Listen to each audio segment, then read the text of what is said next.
Tuesday, everyone, with Josh Richardson. I'm Cory Miller on the Gatemen pregame show. Wareham tonight in Chatham to take on the Anglers from Veterans Field. Josh, a Gatemen team that has won 10 of their last 12 games in first place above 500 in the West Division. A team where everything seems to be going right, but that one thing that's kind of been lacking is the performance against this Chatham team. Yeah, the Anglers have kind of just been the thorn in the Gatemen side for a majority of this season. 2 games, neither one have been close. 9-2 Anglers win, and then 11-6 the last time these two teams faced off right here at Veterans Field. Both of those contests, Chatham got ahead early, 7 runs in the fourth at Spillane Field, third game of the season. And then when they were here, 9 runs in the first 3 innings. So if you're Wareham, you got to limit the damage with the pitching staff, and offensively, you really need to produce just like they have during this 12-game stretch where they've won the last 10.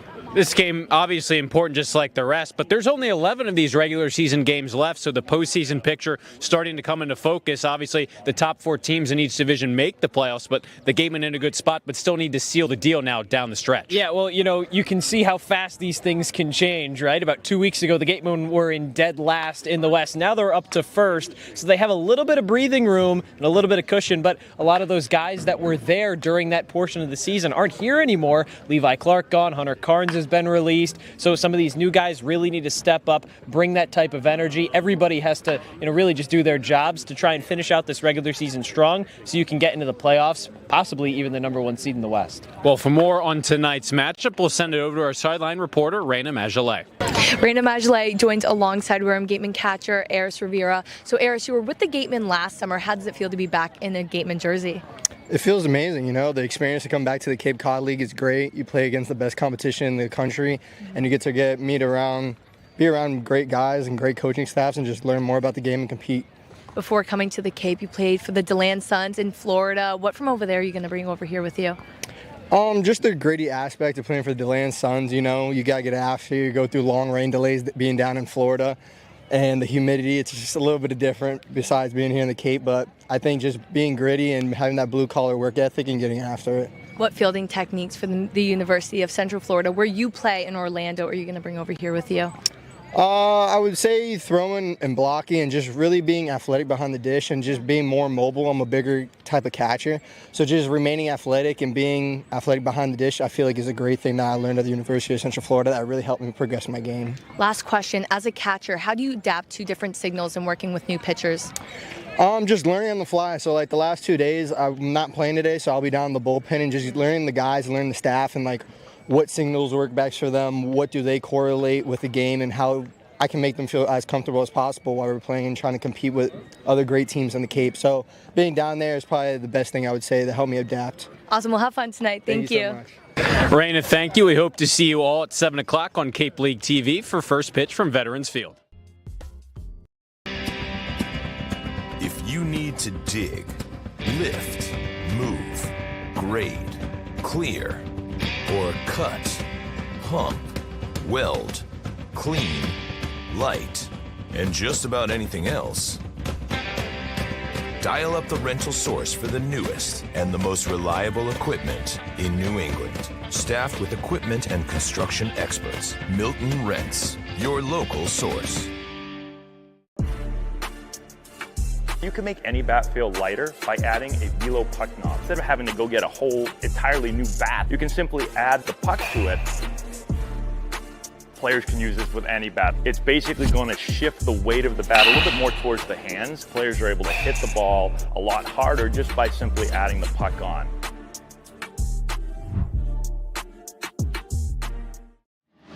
Cape Cod 5 is proud to be the official banking partner of the Cape Cod Baseball League. Cape Cod 5 offers a broad range of financial products and services tailored for every stage in your financial journey. Reach out to us. We're here to help. Sports Turf Specialties has set the standard for high-quality natural grass athletic field construction. As a full-service athletic field construction company, we specialize in design, build, and renovation of native soil, modified soil, and sand-based athletic fields. Our team will provide you with superior quality, expert guidance, and continuing support long after the completion of our project. We are proud to have built the infield for the Wareham Gatemen field. Go Gatemen! Central Railroad is proud to sponsor the Wareham Gatemen for the 2nd year in a row. Experience the scenic beauty of Cape Cod like never before. Journey through picturesque marshes, cranberry bogs, and dunes on our historic rail line. Whether you're savoring a 5-course gourmet dinner, enjoying a Sunday brunch with a live jazz band, or bringing the family on a narrated excursion, there's a ride for everyone. Departing from Hyannis and Buzzards Bay, visit capetrain.com to book your ride today. When it comes to protecting your home, car, or business, trust the team that's been covering our community for generations. For personalized coverage and service that you can count on, the choice is easy. It's Morse, of course. Visit morseins.com today. A Plus repairs smartphones, tablets, game consoles, and computers. Get it done right the first time. Sports Turf Specialties has set the standard for high-quality natural grass athletic field construction. As a full-service athletic field construction company, we specialize in design, build, and renovation of native soil, modified soil, and sand-based athletic fields. Our team will provide you with superior quality, expert guidance, and continuing support long after the completion of our project. We are proud to have built the infield for the Wareham Gatemen field. Go Gatemen!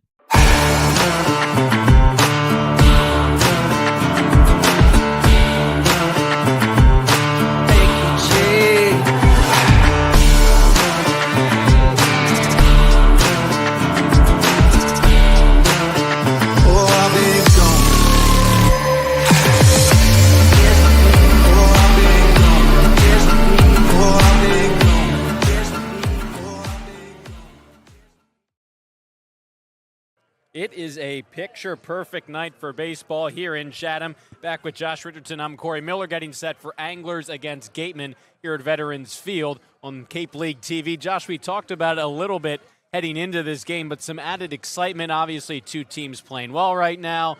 Gatemen in first place, but the added excitement off of the baseball diamond with SportsCenter, 50 states in 50 days. How cool is that? I mean, how cool is that? The original setup just about 10 yards or so away from where we are, down the behind home plate to the left of home plate. I mean, we got to talk to Molly McGrath, who got to, do her part in hosting this SportsCenter along with Kevin Nagandi back in studio. I mean, that's just such a cool thing to think about, to be able to be here for it. I mean, we really got lucky that this was the game that got picked for us to be here in Chatham. It really is incredible. Certainly a nice coincidence. Again, it's 50 states in 50 days. Massachusetts, the halfway point, state number 25. The first time in 20 years SportsCenter's doing that kind of cross-country tour, that is, stopping here in Massachusetts at Veterans Field. Now turning back to the baseball diamond, Jacob Turner, the righty, on the mound out of Bowling Green. The senior getting his warm-up pitches in for the Anglers. Yeah, and hopefully the Gatemen and the Anglers can give SportsCenter a nice game. Jacob Turner on the mound, collegiately hasn't had the strongest of seasons at Bowling Green this past year in 2025. In his junior season, 6.75 ERA. This summer, he's only pitched in 2 innings as a 4.5. He did record that loss in that one game he pitched, but it was out of the bullpen. So this is his first starting appearance of the season for Chatham. We'll see how that ends up going for him. This is a really strong Gateman offense, really strong lineup as a whole that he's going to have to go against. And, we talked about it in the open a lot, Cory, but this Gateman team, these last 2 times that Wareham has played Chatham, it certainly hasn't gone in its favor. Really hoping that today can be the difference. You said it, but certainly the Gatemen have relied on their bats, especially lately. And the lineup, what it looks like tonight for Ryan Smythe, nearly identical to last night's starting 9. We'll run it down for you. Braden Randall leads things off at second base. The right fielder, Colby Turner, bats second. Batting third, the first baseman, Chris McHugh. The DH, Caden McDonald, cleaning things up. Chase Cruson in left field. He bats fifth. Van Shane, the third baseman, bats sixth. Batting seventh, the center fielder, Hayden Yost. Drew Rogers behind home plate. He bats eighth. And Chris Ramirez, the shortstop, rounds things out. Really the only change is that Easton Breifogel exits and Chase Cruson enters. Yeah, that's the only difference. You mentioned it, Cory, and it's not going to be that dramatic of a difference because of how good Chase Cruson has been. I mean, he's hitting .268. He plays great defense in left field. As Braden Randall steps up to the plate, .282 hitter, no homers, 10 RBIs. The Gateman leadoff man. Turner on the mound is ready. Into the lineup His first pitch tonight from Veterans Field is blasted into right center field, falling fast. It's down for a base hit into the gap. Turner making the turn. He's headed for two. The play at second, throw in plenty of time, and he's out.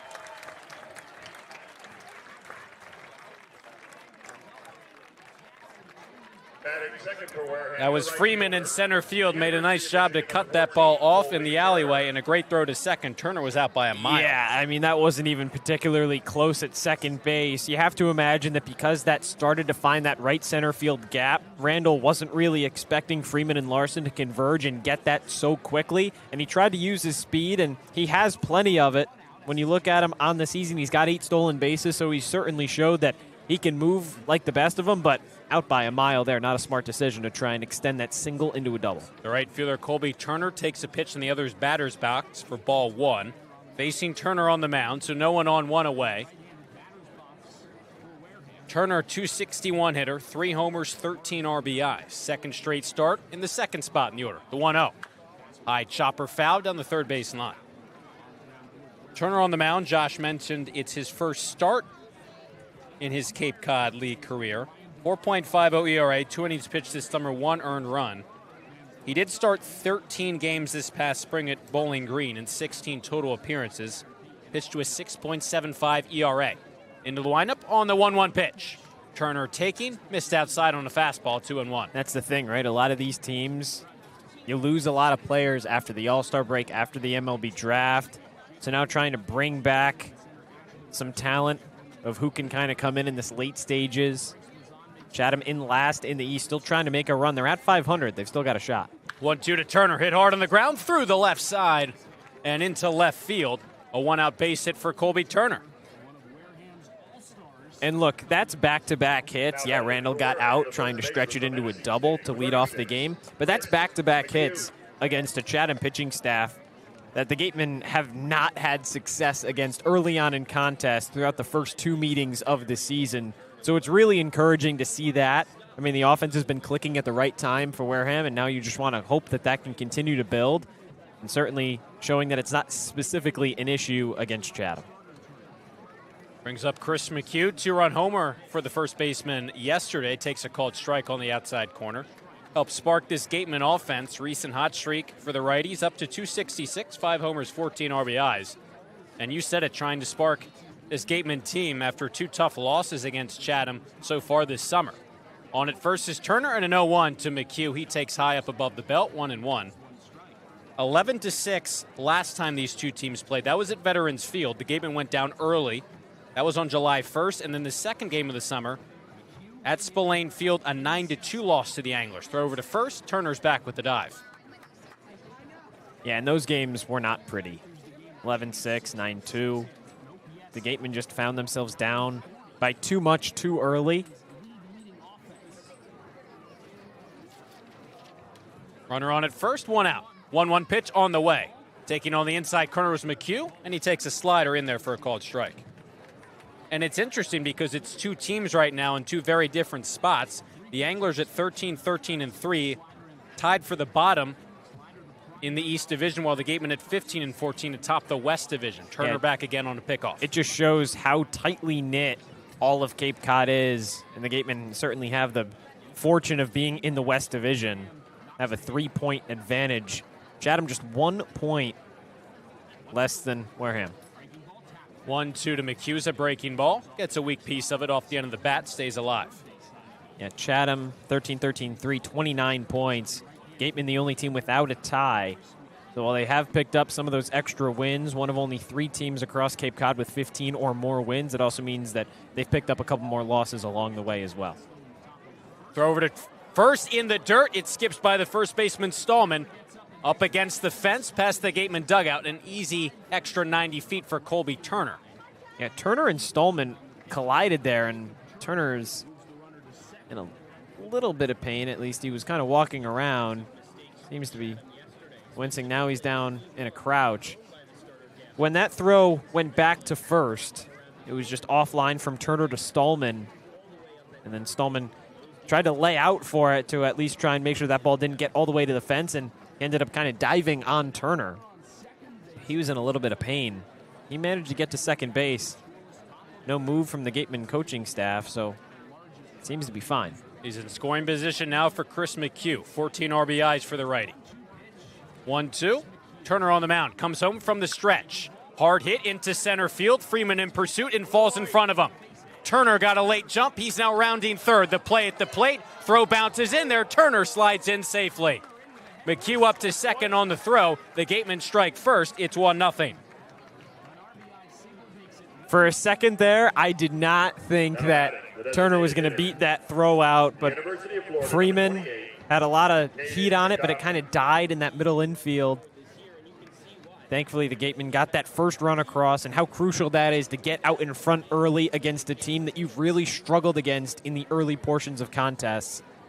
Now the damage is still not done. You go from McHugh at the plate and Turner on the base paths. And now you have McHugh on second and Caden McDonald, your best hitter at the plate. 333 hitter, first pitch he sees tonight. Called strike on the outside corner. And again, Turner had to hold up initially because he wasn't sure if that ball was going to get down or not. Mike Mobb's giving him the send nonetheless. McHugh up at second, advanced on the throw. Turner back to work on the mound, comes home on the 0-1. That one in the dirt. Good block by Jackson behind the plate. As we go through the rest of the Anglers defense, Hanley, Freeman, Larson in the outfield left to right. Martin Lane, Mazin, Stallman, third to first, and Jackson behind the plate doing the catching for Jacob Turner. Runner on at second, one away. It's McDonald waiting on a 1-1 pitch. Here it comes. Fastball at the belt, called strike two. McDonald, 333, 3 homers, 14 RBIs. He's just had a fantastic month of July. Two-way player getting it done on the mound and at the plate. The 1-2 pitch to him. Swing and a miss. Turner blew a fastball right by him. McDonald down swinging for out number 2. The left fielder from Central Florida. Gatemen capitalized with 2 strikes. McHugh did with that single to plate Turner. McDonald can't do the same, but you got one in. Now you have Cruson. Definitely more of a contact guy, even in that 5 spot. Hopefully he can at least just kind of put something in a gap. Anything into the outfield should probably score McHugh as he's off with the crack of the bat. Lefty on righty matchup. That one's on the outside corner to begin the at-bat to Cruson, called strike 1. Chase at 268, no homers, 4 RBIs. Had the day off yesterday after appearing in the All-Star game. A home run for the lefty. So looking for his first of the summer for the Gatemen. 0-1, misses low and outside, 1-1. As we mentioned off the top, Cruson replacing Easton Breifugel, the only change in the Gatemen lineup. But Cruson's been hot lately, especially in July. Seen him 3rd, 4th, and 5th in the order. 1-1 pitch, high fly ball, deep to center field. Freeman's drifting back in front of the track. He backpedals and makes the catch for out number 3. The Gatemen offense continues to churn. A couple of hits and a run, courtesy of Chris McHugh. He gets the RBI single. After the top of the first, it's Wareham 1 and Chatham coming to bat on Cape League TV. Wareham-based AD Makepeace Company, founded in 1854, is North America's largest cranberry grower and recognized leader in environmentally responsible real estate development and land stewardship. For 171 years, AD Makepeace Company has supported community events and organizations like your Wareham Gatemen. Visit admakepeace.com to learn more. Here at the Mass State Lottery, we're known for our monster wins. But there's no bigger win than the $1 billion we provide each year to support all 351 cities and towns in Massachusetts. In our game, we know that supporting local businesses and helping communities is how we all win. Because at the lottery, we're all playing for the home team. The Mass State Lottery. Welcome to the state of winning. Legacy Insurance has been servicing Wareham and the surrounding areas since 1980. Call Legacy Insurance for all your insurance needs at 508-295-1315. Legacy Insurance, your hometown agency. As the sponsor of tonight's game, PCT Federal Credit Union is proud to root for the home team. We're thrilled to offer great rates on auto loans, home equity lines of credit, and so much more. Visit us on Cranberry Highway in West Wareham. The lefty Cooper Consiglio out of NC State getting his warm-up pitches in back here at Veterans Field. With Josh Richardson, I'm Cory Miller. The Gatemen grabbed an early 1-0 lead over Chatham. Something Cooper Consiglio on the mound is used to is early leads. Maybe not typically the amount of runs the Gatemen have staked him to his last few starts, but an early lead nonetheless. Yeah, it seems like every time that Consiglio comes onto the mound to pitch for Wareham, his offense just lights up. His last 2 starts, Katuitt and Falmouth, Gatemen scored 9 runs in the first 2 innings against the Kettleers. They scored 8 in the first 3 innings against the Commodores. So he's certainly used to having a lot of run support, and against a Chatham team that has really lit up Gateman starting pitching, including Consiglio, his first start of the season, 3 1/3, 4 hits, 4 earned runs against the Anglers back on June 16th, 3rd game of the season. He's come a long way since then. This Gateman team has come a long way since then, but even still, you want to try and keep up that high execution on the mound for Consiglio. Facing the lefty Jackson Freeman, lead things off for the Anglers, takes a called strike on the outside corner. Freeman, then Daniel Jackson, Chase Freilich, 1 through 3, top of the Anglers order. Consiglio and ERA at 3.20 entering play. The lefty from the stretch comes home on the 0-1 pitch. Freeman taking, fastball misses inside, 1-1. And listen, it's obviously easier to pitch when your team has staked you to large leads, but Consiglio, especially against Falmouth in that last start, was really dominant. 4 shutout innings to lower his ERA to that 3.20 mark.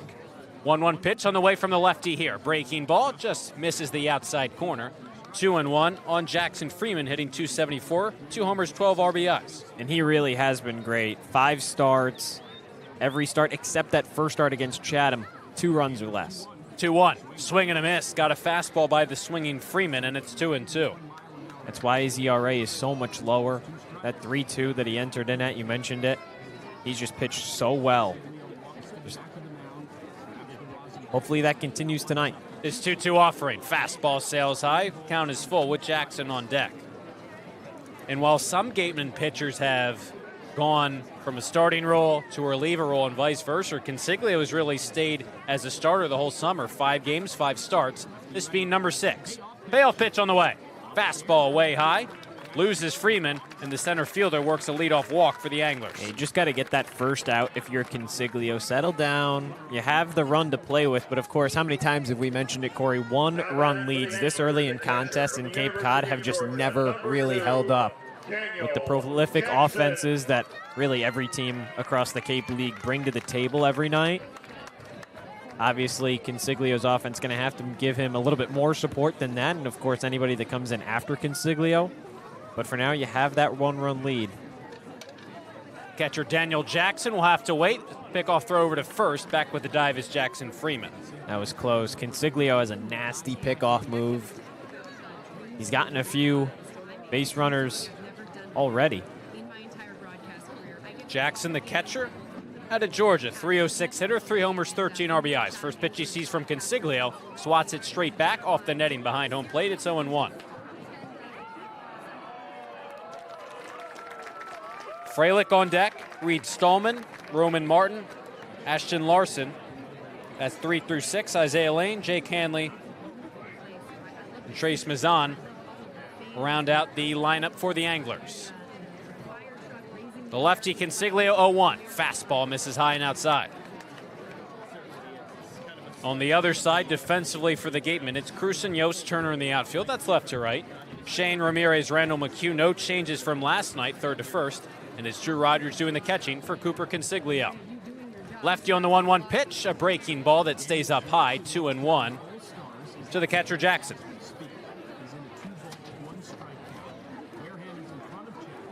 Jackson, the Atlanta, Georgia native. In terms of starting 9 players, their leader in average. Hitters count for him here, the 2-1 pitch on the way. It's a fastball that misses high. Consiglio now in danger of walking the first 2 batters he's faced tonight with Freilich on deck.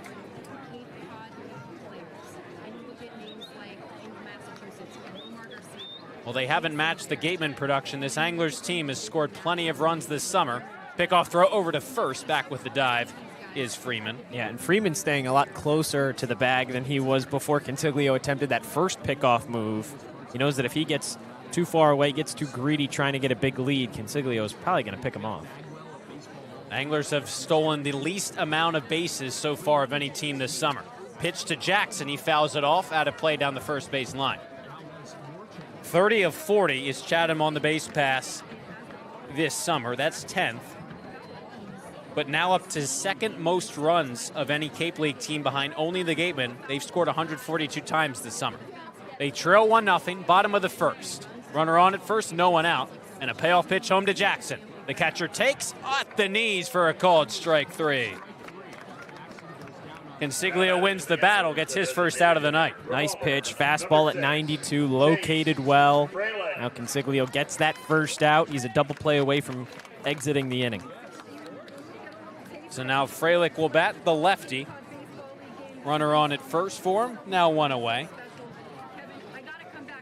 247 hitter, no homers, 8 RBIs, getting the start at DH tonight. With Freeman still on at first. Pitch by Consiglio to the lefty, works in a breaking ball for a called strike at the knees. Chase, the Cary, North Carolina native, attends Auburn. 6'2", 226-pound DH. Behind in the count 0-1, Consiglio fires. Big swing and miss, good breaking ball in the outside corner. It's 0-2.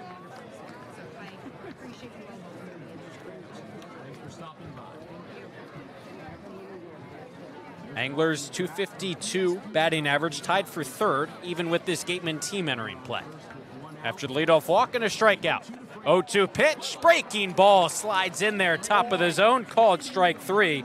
Back-to-back strikeouts for Consiglio, and there's 2 away in the bottom of the first. He's starting to find his rhythm, Cory. This is kind of what Consiglio's been waiting for so far in these first 3 batters. He's getting into a good groove. He only struck out 3 Anglers in 3 1/3 when he pitched against Chatham back on June 16th. He's already at 2. He's 1 away from that total. Played just 2/3 of an inning. The first baseman, Reed Stallman. Another lefty for Consiglio to face on the mound. Gets a platoon matchup, fastball off of the glove of Rogers. Couldn't locate it at first. Up to second goes Jackson Freeman. That one missed above the belt. Rogers couldn't glove it cleanly, and the Anglers get a runner in scoring position. And now you really have to execute here if you're Consiglio. Freeman's going to be kind of off at the crack of the bat at this point, 2 outs. The good news, Stallman hitting just 188 in 5 games. Does have a double and a home run, though. So his hits have been for power. Just 1 RBI, 2 Mississippi State product. 2 outs, runner on at second now. The lefty Consiglio deals on 1-0 and misses high with the breaking ball. It is 2 balls, no strikes on Stallman.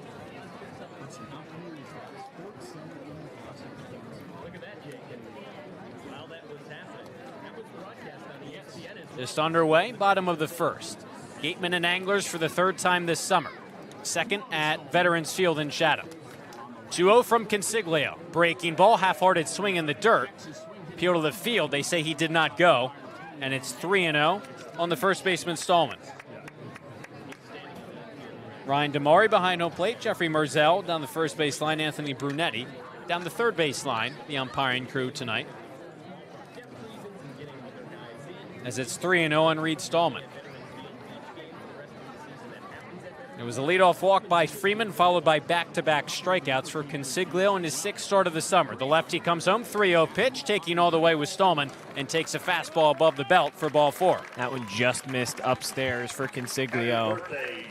There's that second base runner, both on walks. Hasn't surrendered a hit yet. Got to get that last out. It's been self-inflicted damage so far in terms of who's been on the base paths. And now it's Roman Martin, the righty hitting third baseman out of UCLA. Martin, a 237 hitter, a homer, 5 RBIs. Early threat for the Anglers, trailing by 1 in the bottom of the first, trying to tie this game up. Pitch to Martin's a fastball just below on the inside corner. It's 1-0.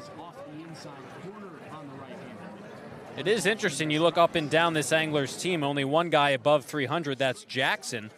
But again, still as a team overall, towards the top of the league in batting average, tied for 3rd and 2nd most runs scored. But just like every other roster, they've undergone some changes. The 1-0.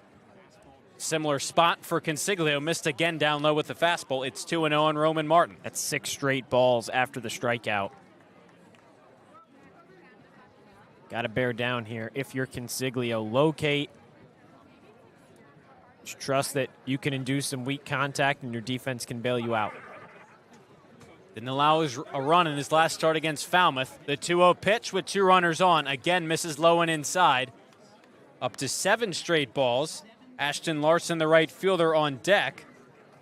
Consiglio in danger of working another walk. Would be his 3rd in the first.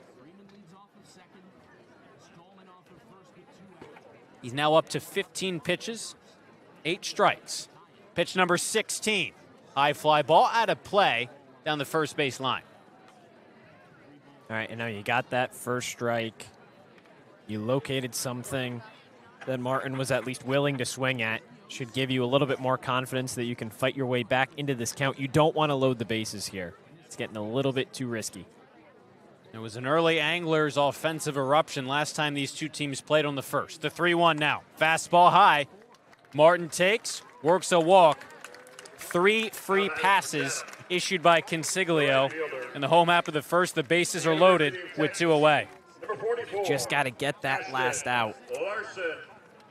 You have the platoon advantage over Ashton Larson. He's hit pretty well. He's played pretty solid for this Chatham team this season.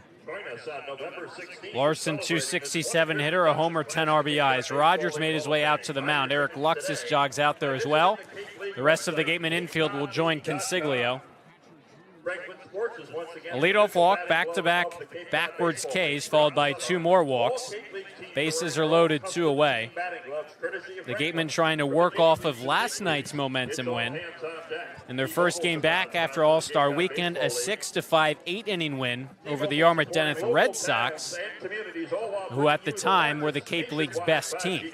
Yeah, not anymore. Record-wise, that is just a real, neck-and-neck 2-horse race in the East between Brewster and YD. Just 1 point separates those two teams.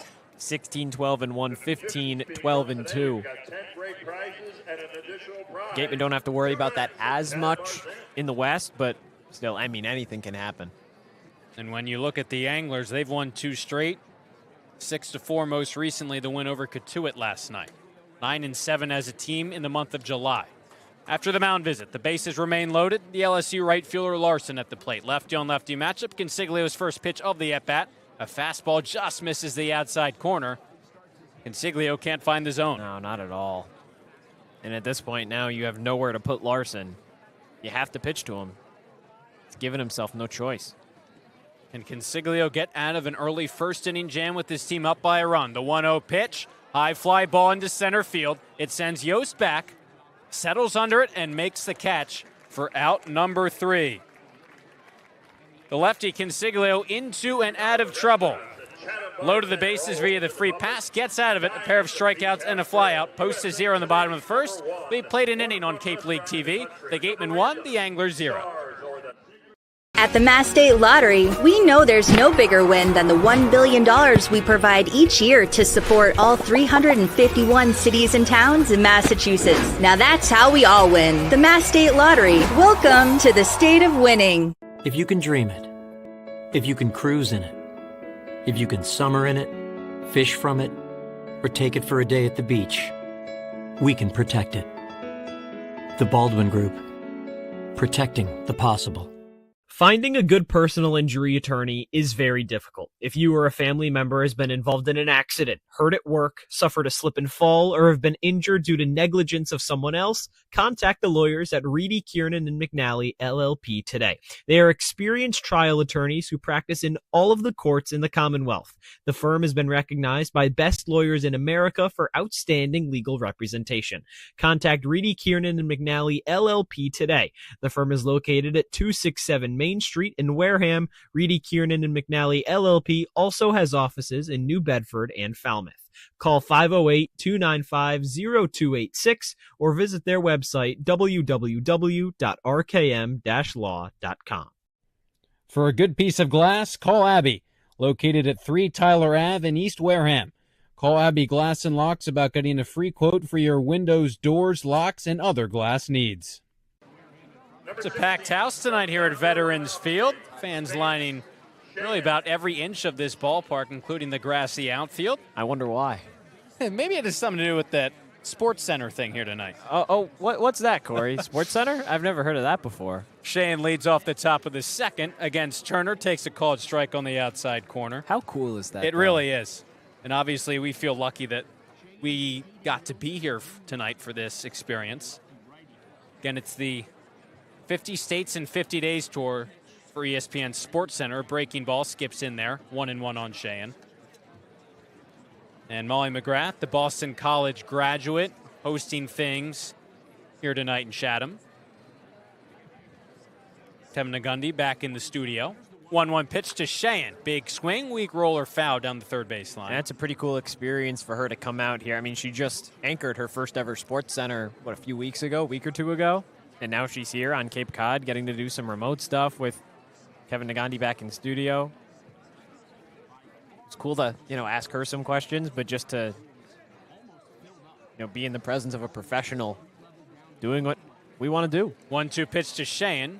Slides outside 2-2. Yeah, a great opportunity for all of us interns to meet with her and other members of the ESPN crew before the game tonight.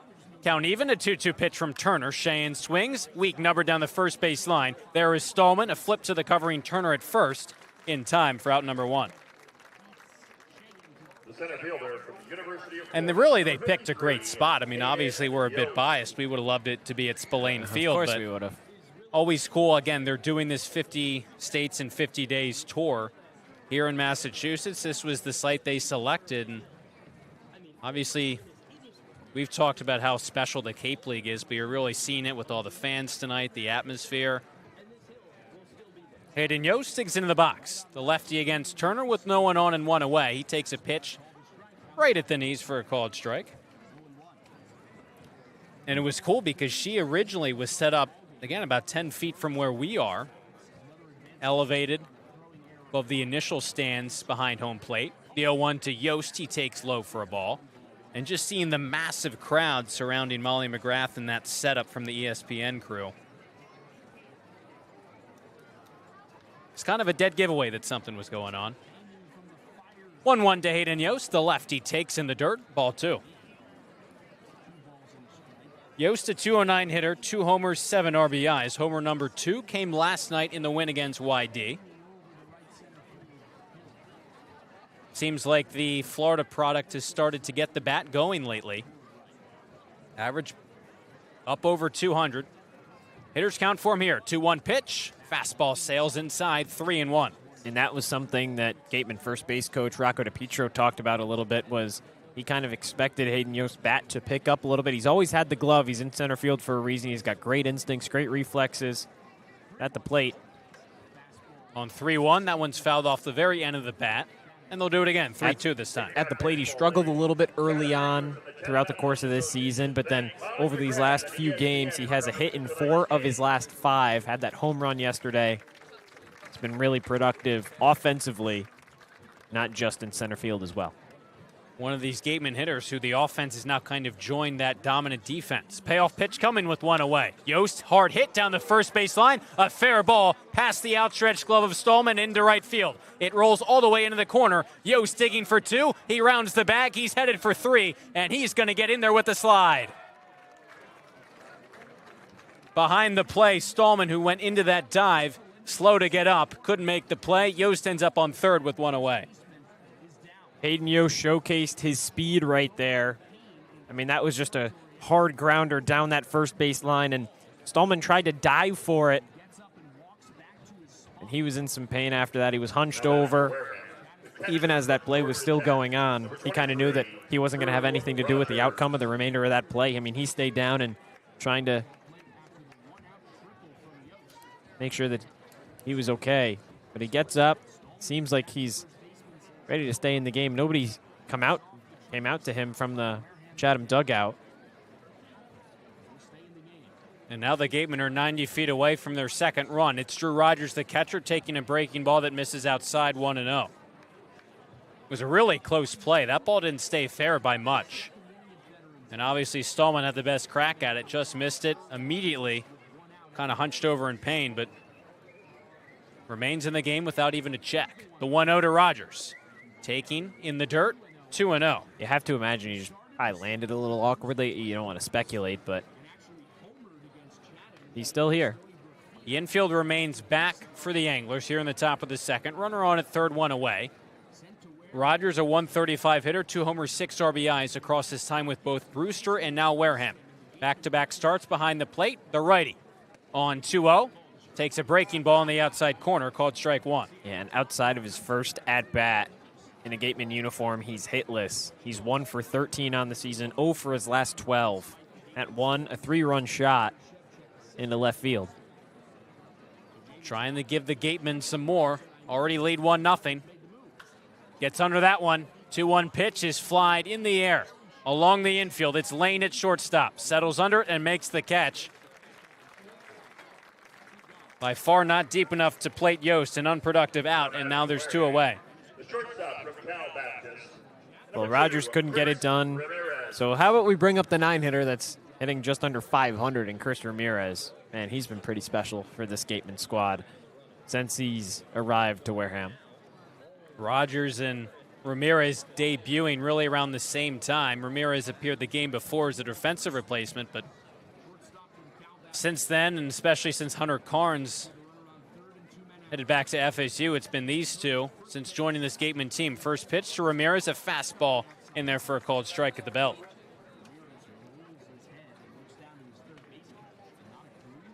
Gateman offense got going last night, scored 6 total runs. 6 hits for them. Already have 4 through not even 2 innings tonight. Turner on the mound, comes home on the 0-1, make it 0-2 as that fastball catches the outside corner. That's been what Turner has succeeded at so much tonight already. He's been getting ahead of batters. Chris McHugh had that RBI single, but that was in a 1-2 count. We'll see what Ramirez can do. He's a good 2-strike hitter, chokes up. 0-2 with the runner on at third and 2 away is a breaking ball that slithers outside, and it's 1-2. And the Gatemen trying to take advantage of a guy who we talked about. It's his first career Cape League start, but across the spring at Bowling Green the past few seasons, the ERA has been elevated. 1-0. Runner 90 feet away. 2-1 pitch, slapped down the right field line, slicing foul, and it lands just in front of the fence. Foul territory, they'll do it again. Yeah, you mentioned it. His ERA has been at or above 6 for his last 2 seasons. 6.04 his sophomore year, 6.75 this past spring at Bowling Green. Now, a part of that, metal bats, pitcher's ERA going to be elevated, of course. But when you're here, you have a wood bat advantage, but all the teams are just so good offensively. That's why his ERA is still 4.5 entering today. Gateman trying to take advantage. 1-2 pitch. Ramirez spoils it once again as he fouls it straight back to the netting. And he's behind on that fastball, but you have to imagine that's probably by design. Ramirez likes to go the other way with it. He has so many times this season.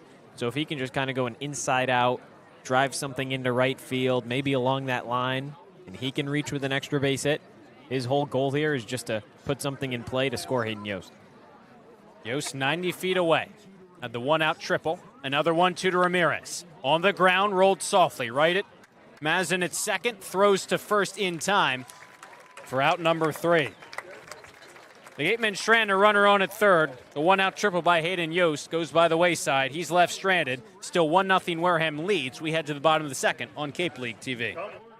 Being a good personal injury attorney is very difficult. If you or a family member has been involved in an accident, hurt at work, suffered a slip and fall, or have been injured due to negligence of someone else, contact the lawyers at Reedy, Kiernan, and McNally, LLP today. They are experienced trial attorneys who practice in all of the courts in the Commonwealth. The firm has been recognized by Best Lawyers in America for outstanding legal representation. Contact Reedy, Kiernan, and McNally, LLP today. The firm is located at 267 Main Street in Wareham. Reedy, Kiernan, and McNally LLP also has offices in New Bedford and Falmouth. Call 508-295-0286 or visit their website www.rkm-law.com. Sync Law. Live, life, law. Covering all residential and commercial real estate matters. You live life to the fullest and let us Sync Law. That's synclaw.com. Sync with an I, not a Y. Be selfish. We represent only you. There hasn't been a ton of training when it comes to bat speed or products for players to be able to train bat speed.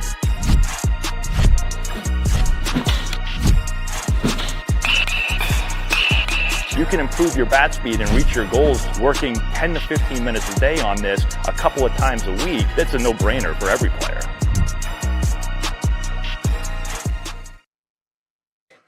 Cooper Consiglio back to work, getting set for the bottom of the second. He faces 7, 8, 9. Lane, Hanley, Mazin in the Anglers lineup. His team up by a run, 1-0. Nearly got another in the top half of the second. So still a lead for Consiglio, but again, we talked about it, far fewer than what he's been used to lately. Yeah, and it might be a little bit difficult for him to try and pitch without that lead, or as much of a lead, but he's been really effective this season for the Gatemen. He only needs to go about 3 or 4 innings to make sure that he gets the most of his start. I'm sure that's what Brian Smythe might want him to do, but so many arms used yesterday, maybe extending him wouldn't be the worst thing in the world. First pitch of the at-bat to Isaiah Lanes, a fastball that misses high. Consiglio 3 walks in the first inning with 2 strikeouts and a flyout. He's talked about how beneficial some of those leads have been when he's been on the mound. Into the windup, the 1-0 pitch to the shortstop Lane. On the outside corner, called strike. Roy's just talked about how it simplifies his approach, can just kind of play pitch and catch with the catcher, just throw strikes, let the defense do the rest of the work. Maybe not the same situation, though, only up by a run. Here comes his 1-1 offering to Lane. Breaking ball. Winds in there on the outside corner, 1-2. Yeah, and you mentioned it, and you're spot on, Cory. 12 strikes in 29 pitches. So maybe not having as much of a lead makes his approach on the mound a little different, but he was effective with those leads, so I say go back to it. 1-2 pitch, breaking ball caught on and missed, strike 3. Lane down swinging to begin the home half of the first. Yeah, 3 of his 4 outs have been on punch-outs. So he certainly has the stuff. It was just a matter of being able to locate it or not, and against Freeman, Stallman, and Martin, he just couldn't.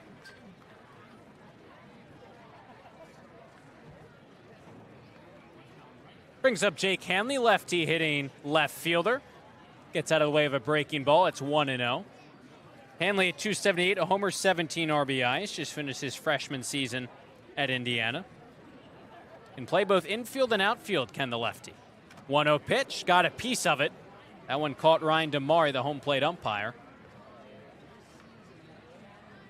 Shake it off behind the plate as Rogers makes his way out to the mound. And how many times have we seen that? Just a foul ball that kind of gets a piece of either the catcher or the home plate umpire. Everybody at risk when that ball gets thrown to home.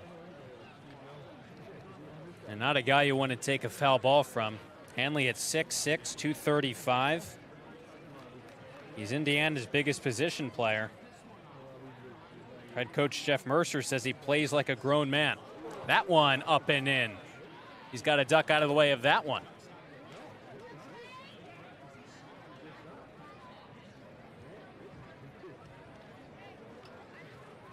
Couple of pitches in this at bat, nearly caught him. Heading the count 2-1 with no one on and one away. Consiglio comes home on the 2-1. Breaking ball out in front of it.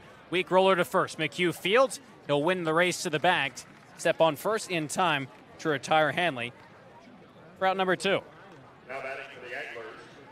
Good play from McHugh. Knew that he had some time. Hanley not the lightest on his feet. What happens when you stand 6'6"? The second baseman, Mazan, digs in the box for the first time tonight, rounding out the lineup for the Anglers. Righty on lefty matchup. Consiglio's first pitch of the at-bat. It's a fastball beneath the knees, ball 1. Mazan out of Coastal Carolina, Texas native. First appearance this summer with the Anglers. The 1-0. Righty takes as it skips in there. It's quickly 2-0 in the second baseman.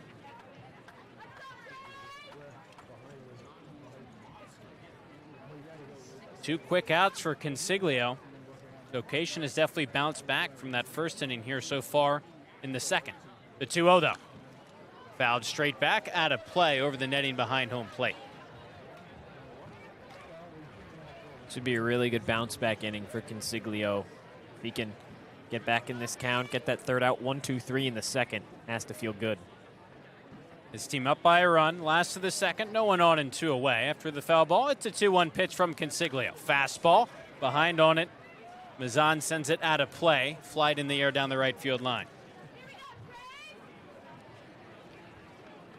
Gatemen in search of their second straight win.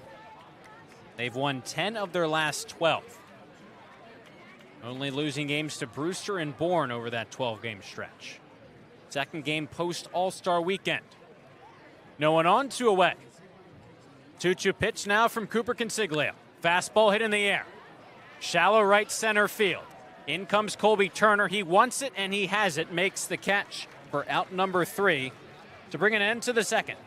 No runs, no hits. 3 up, 3 down for the Anglers in the last of the second. Nice bounce back inning for Cooper Consiglio. His team's up by a run as we head to the top of the third on Cape League TV.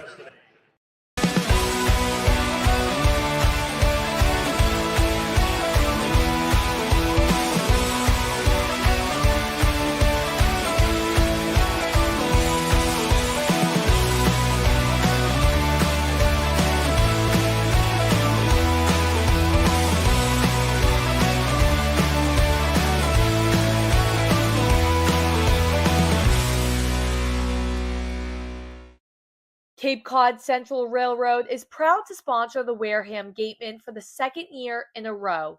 Experience the scenic beauty of Cape Cod like never before. Journey through picturesque marshes, cranberry bogs, and dunes on our historic rail line. Whether you're savoring a 5-course gourmet dinner, enjoying a Sunday brunch with a live jazz band, or bringing the family on a narrated excursion, there's a ride for everyone. Departing from Hyannis and Buzzards Bay, visit capetrain.com to book your ride today. Reed Custom Soils, a subsidiary of the AD Makepeace Company, is New England's most experienced precision soil blender.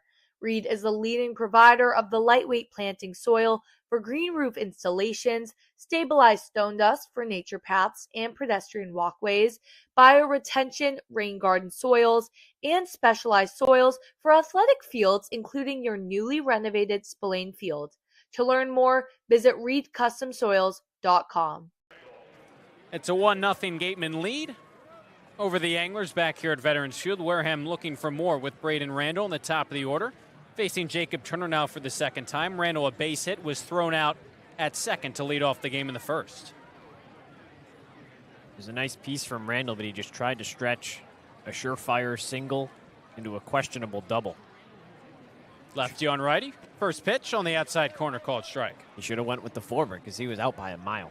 Yeah, that throw, he was not probably between first and second when that throw got to the second base. I don't even know if he was at the midway point. Yeah. Out by a mile. Tag still had to be applied, but easy play to make. 0-1 to him. Fastball misses inside, 1-1. The Gatemen have 4 hits through 2 innings. 3 of them came in the first. They're swinging good bats against Turner. His first start of the summer. Into the wind, the 1-1 to Randall. Gets a weak piece of it, flared out of play over the netting behind home plate.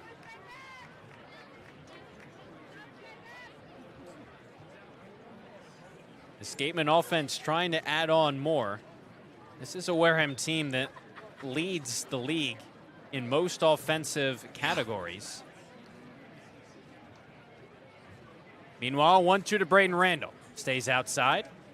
You look at it, the average is tied for third, but these statistics, Wareham's either first or tied for first. Runs, hits, doubles, triples, homers, RBIs, and slugging percentage.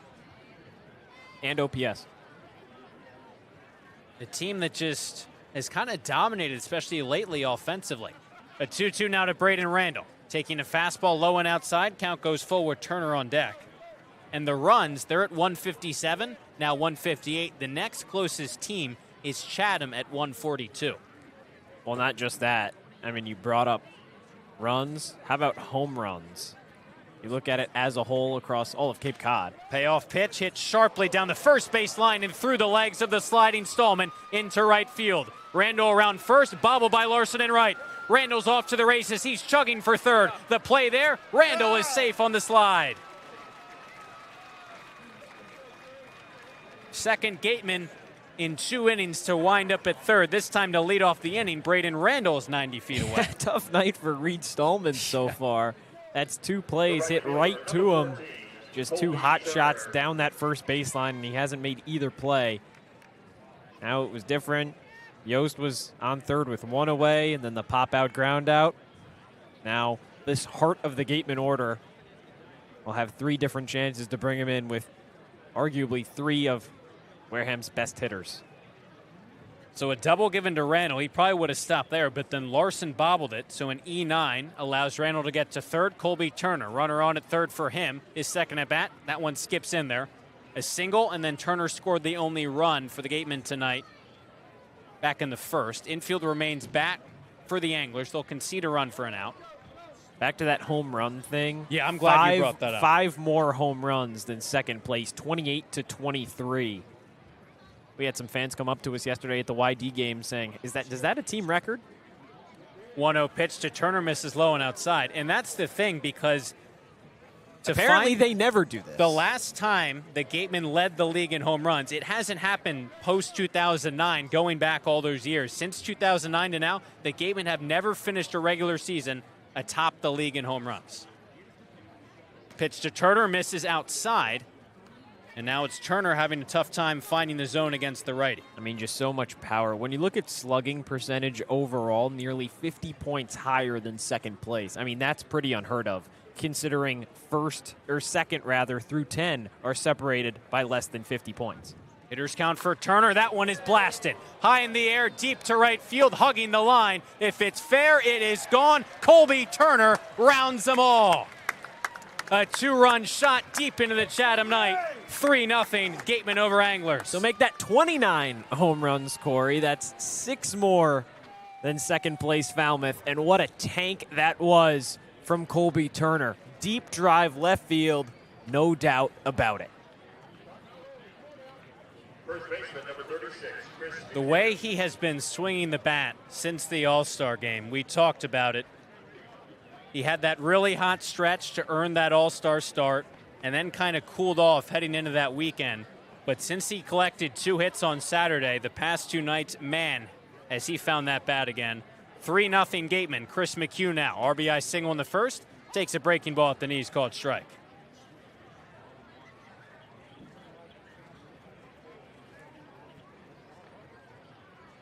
Homer number 4 of the summer for Colby Turner. Up to 15 RBIs. That one skips in there to McHugh. Quickly 2-0, or 1-1 that is, on the Gatemen first baseman. I mean, just so different of a game than it has been the last 2 times Wareham has played Chatham. Anglers got out to that 9-run lead across 3 innings. 1-1 to McHugh. Taking a fastball. It's there on the outside corner, called strike 2. And before that, the Anglers put up a 7 spot in the first matchup of the season in the 4th inning alone. Took that one 9-2. Now the Gatemen in front early. Behind on the count, McHugh, 1-2 pitch, hard hit on a line, leaping attempt by Mazin. He makes a nice catch to rob McHugh of a hit. That's a nice play by Mazin. He waited back on it, timed it up perfectly, made a nice jump back over to his left. Good grab. When you talk about the home runs of this Gatemen team, and obviously each squad is new every year, maybe some returners, but it's just interesting, even going back as far as 2009, that just oddly enough, it hasn't been a team that's led the league in round trippers. Caden McDonald, the second at bat, struck out swinging in the first and takes a fastball at the knees for a called strike 1. Yeah, and that's what kind of surprised me when we were asked about it. Hey, is that a record? Because these guys never do that. Well, Cory, this is the only team that we've ever, known and seen in front of our own eyes. 0-1 to McDonald. Takes a breaking ball. It's on the outside corner, called strike 2. That's really the beauty of it, right? The teams change over every single season, and there have been some pretty stacked Gatemen rosters in the past that haven't reached that feat. McDonald on 0-2, taking just missed low, 1-2 on the righty. And they hit 37 last year. That was 3rd across the Cape League.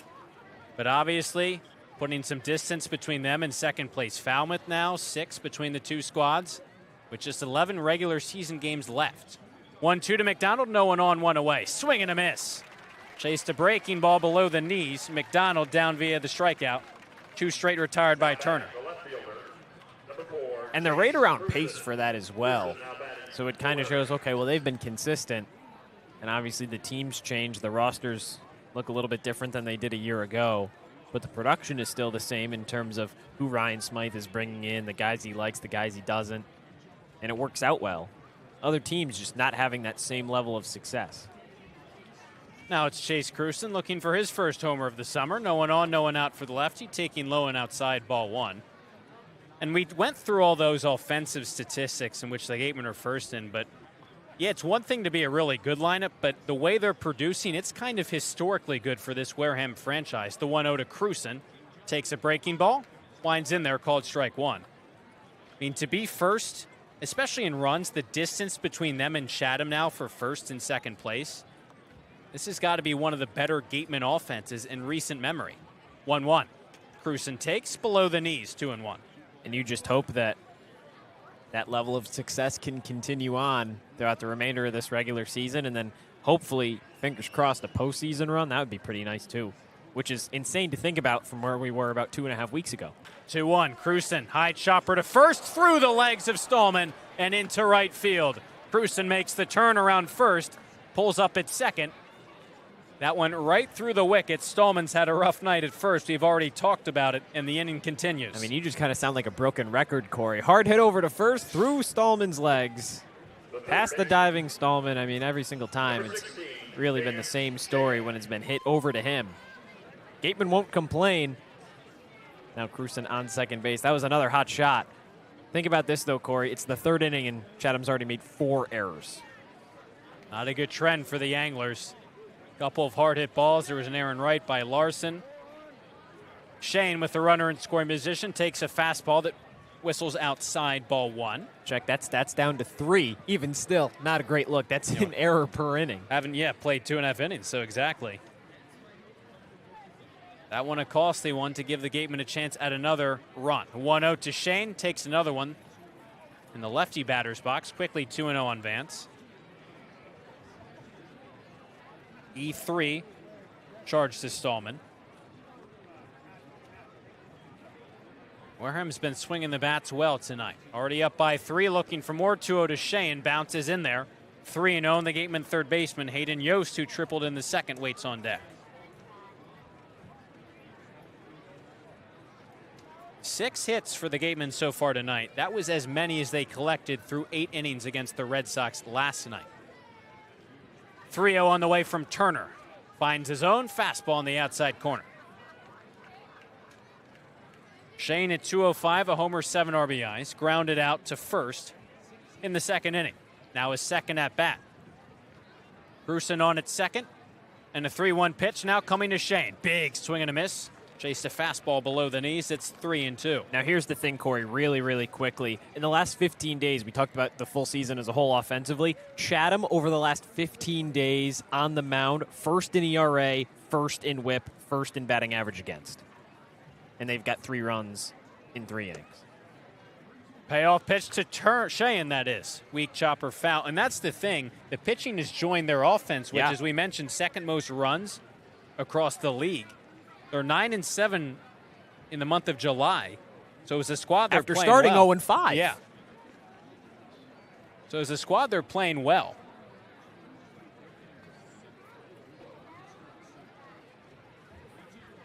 Payoff pitch again.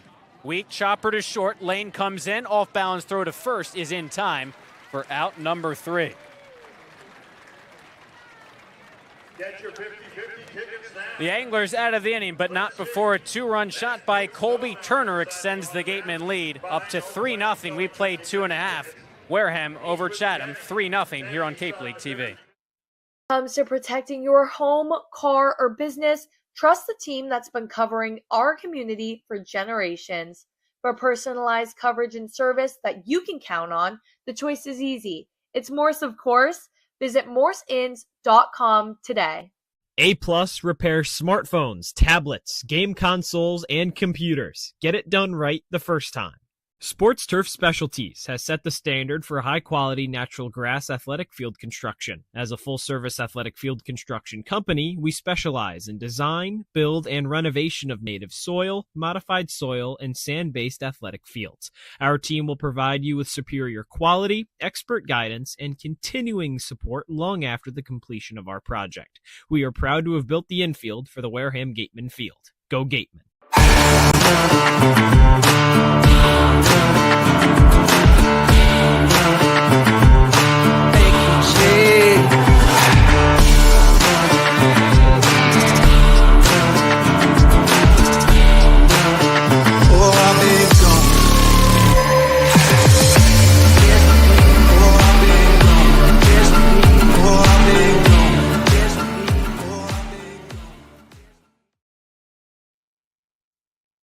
Turf Specialties has set the standard for high-quality natural grass athletic field construction. As a full-service athletic field construction company, we specialize in design, build, and renovation of native soil, modified soil, and sand-based athletic fields.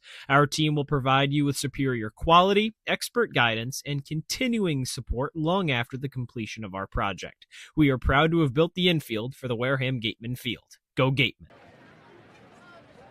Colby Turner, the two-run shot, top of the third, 3-0 Gatemen, now getting set for the bottom half of the inning. Consiglio has some more runs to work with, and he fires in a first pitch breaking ball back to the top of the order for Chatham, and it's Jackson Freeman taking a called strike. Freeman walked to begin the last of the first, and quickly behind 0-2 is that pitch in the zone at the knees. This is great for Consiglio, still on the mound, third inning of action. Struggled with location a little bit in the first. Since then, pretty much perfect. Lefty on lefty matchup, the 0-2 pitch. Freeman half-hearted swing.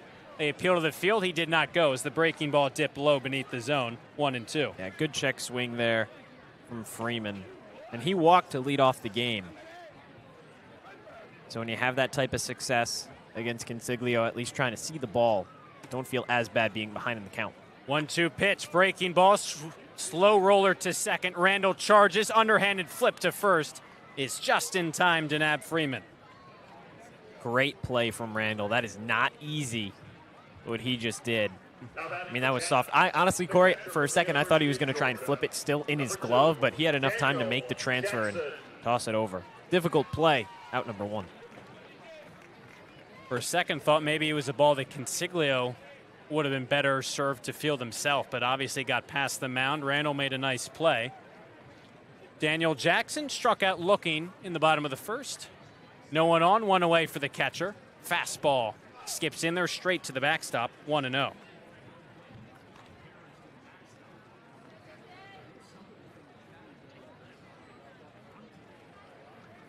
Jackson hit .218, 14 homers, 36 RBIs this past season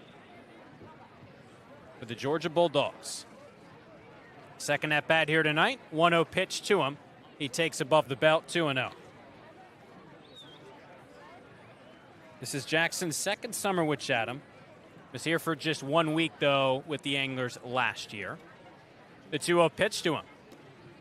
Fastball below the zone, 3 straight balls to begin the at-bat to the catcher. This is kind of what it's been with Consiglio. It's either he's moving really quickly and he's in a good rhythm, and then other times it's 3 straight balls, 4 straight balls, 6 straight. It's 3-0 right there, inside corner, gets the call. Good pitch. Now work your way back in. You can work with it. He came back, got Jackson looking in the first. Now here in the third, the big righty lifts a mile-high pop-up. Right side of the infield. McHugh doesn't see it. Randall towards the line into right field. Back over his shoulder, falling to the ground. He hung on and makes a nice grab. Randall got a good jump on that. He read it just about the entire way as it drifted into that shallow portion in right field. And you mentioned it, McHugh didn't see it. He had no idea where that ball went. It's a good thing Randall did. He almost overran it. Wind kind of drifting out towards center field. It blew him back in a bit. Kind of made one of those diving catches that you might make trying to catch a football, you know, when you're in a beach or in a pool. Chase Freilich, lefty DH. Swings at the first pitch, a roller up the middle. Randall ranging, backhanded try. It's off of his glove. And no recovery attempt from the Gatemen. Valiant effort from the second baseman, but Freilich will reach. Yeah, busy inning for Randall. Didn't even have time to catch his breath. Don't really fault him for not making that play. He had a lot of running to do. Now you just hope that Consiglio can get Stolman out here. And it really was a nice play on that pop out. We mentioned McHugh didn't see it. Randall had a long way to go. Was kind of headed towards foul territory, then at the last minute, sliced back into fair territory and had to make that catch. Behind his shoulders, he was falling down. Reed Stallman, the first baseman who's had a busy night in the field, takes a called strike on the outside corner. So runner on at first, 2 away, 3-0 Gatemen.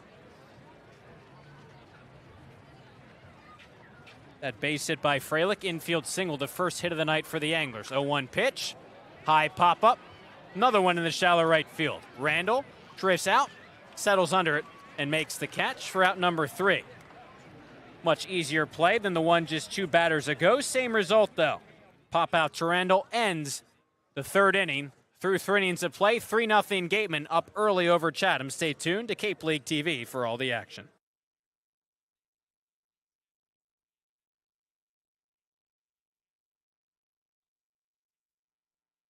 Comes to protecting your home, car, or business, trust the team that's been covering our community for generations. For personalized coverage and service that you can count on, the choice is easy. It's Morse, of course. Visit morseins.com today. A-Plus repairs smartphones, tablets, game consoles, and computers. Get it done right the first time. Sports Turf Specialties has set the standard for high-quality natural grass athletic field construction. As a full-service athletic field construction company, we specialize in design, build, and renovation of native soil, modified soil, and sand-based athletic fields. Our team will provide you with superior quality, expert guidance, and continuing support long after the completion of our project. We are proud to have built the infield for the Wareham Gatemen field. Go Gatemen!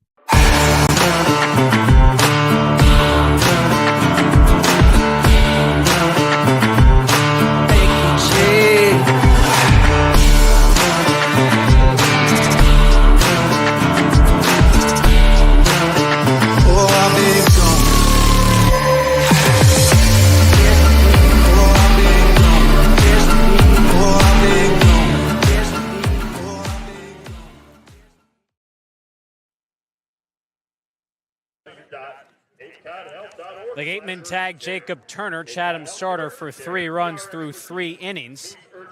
He exits with the lefty Cam Johnson, 6'6", 256-pound lefty out of Oklahoma, taking over on the mound. And the Gatemen really did a nice job attacking Turner in those first 3 innings. Got 3 runs, 2 of them earned. A couple bad defensive plays for Chatham. Anglers ended up with 3 errors through 3 innings. So now you turn your attention over to Johnson. Definitely a different pitcher than Turner is out of Oklahoma. Lefty on the mound. Somebody that so far this summer just hasn't pitched all that well. 3 appearances, no starts, all out of the bullpen. It's been 5 1/3 innings, 5.06 ERA. So a little elevated from what Jacob Turner was coming into the game. So hopefully Gatemen can still take advantage of him. The good news is you bring that lefty in, well, you have 6 righties in the lineup, so that platoon advantage coming up for a majority of Wareham's batters. Johnson has struck out 8 batters through 5 1/3 innings, but again, the ERA, as Josh said, has been elevated. The chance for the Gatemen to continue to add on. It's 3-0, now top of the 4th. Hayden Yost tripled in the 2nd, leads it off, now facing the lefty. Left on lefty matchup, first pitch to Yost. High chopper off of the glove of the pitcher, deflected to Lane at short, makes a nice job ranging up the middle. Johnson got a piece of it. Lane cleans up the loose change and gets the out at first. Not a bad start if you're Lane. You get that put out, ended the 3rd the same way you start the 4th. And again, a quick out for Johnson. Kind of settle him down on the mound a little bit if he was feeling any nerves. I mean, again, we talk about it. This is a Gatemen team that really likes to attack hitters, get ahead early. Scored the most runs across Cape Cod so far this summer. That can be pretty intimidating as a pitcher that comes in for the first time tonight, just his 4th time this summer. Lefty facing the righty Rogers. No one on, one away. That one sails high and outside on the fastball. Sun setting here at Veterans Field, really a nice scene. We mentioned plenty of fans, lots of fans in that center and right field grass area. Beautiful setting here at Veterans Field. The 3-0 Gatemen lead. No one on for Rogers, who popped out to short his last time up, comes up empty on a big swing, and it's 1-1. Just waiting for Rogers to get back in the groove of things. Get another hit. Hitless in his last 13 now since that first at-bat home run for the Gatemen. Facing the lefty Johnson now. No one on, 1-1 pitch. Rogers connects, high pop-up. Slicing into foul territory, hugging the fence, and this one will head out of play. Into the seats, and it's 1-2. Rogers is 2 homers, 6 RBIs overall this summer. 1 homer with the Gatemen, his only hit. Again, in a lineup that looks practically identical besides Cruson in for Greifvogel from last night. And it seems the later we've gotten into the season, obviously guys leaving the Gatemen, getting drafted, heading back to their collegiate schools, collegiate programs, is it's a 1-2 from Johnson to Rogers, way outside on a fastball, 2-2. But it seems like lately the lineup for Ryan Smythe has really gotten pretty consistent when you look at the names in there and the place in which they are. And why not? 1 through 4, Randall, Turner, McHugh, McDonald. 4 of the hottest bats across the league. Now a 2-2 pitch to Drew Rogers. The catcher takes a breaking ball in the dirt. Count goes full. Chris Ramirez on deck. This would be great for him to draw his first walk of the summer, or season rather, for the Gatemen specifically. Try and build that confidence back. He doesn't need to put bat on ball to make a difference offensively, but it would sure help. But if he can get on base on a walk, it's not half bad. Payoff pitch to the righty. Fastball way outside. It whistles all the way to the backstop. Rogers works the walk. He's on with 1 away for Chris Ramirez. And again, and now you have a guy on for Ramirez.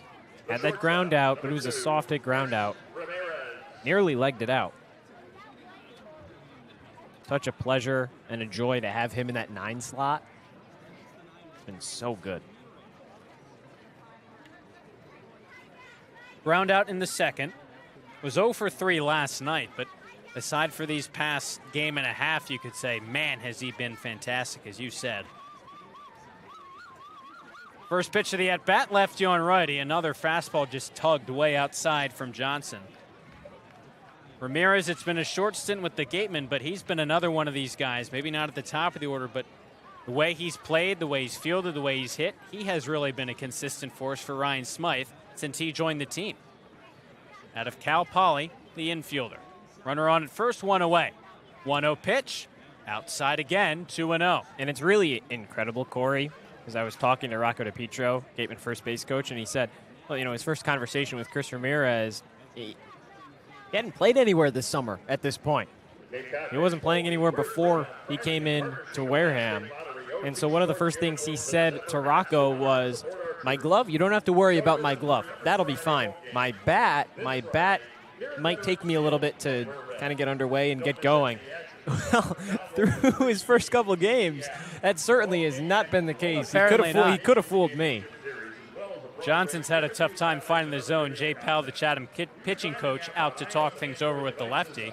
And that's the thing. At first, you didn't necessarily need Ramirez to start because you had Shane at shortstop, Randall at second. Ramirez appeared as a defensive replacement, made the last out, and the Gatemen win. And then he got that first start against Falmouth, had a double.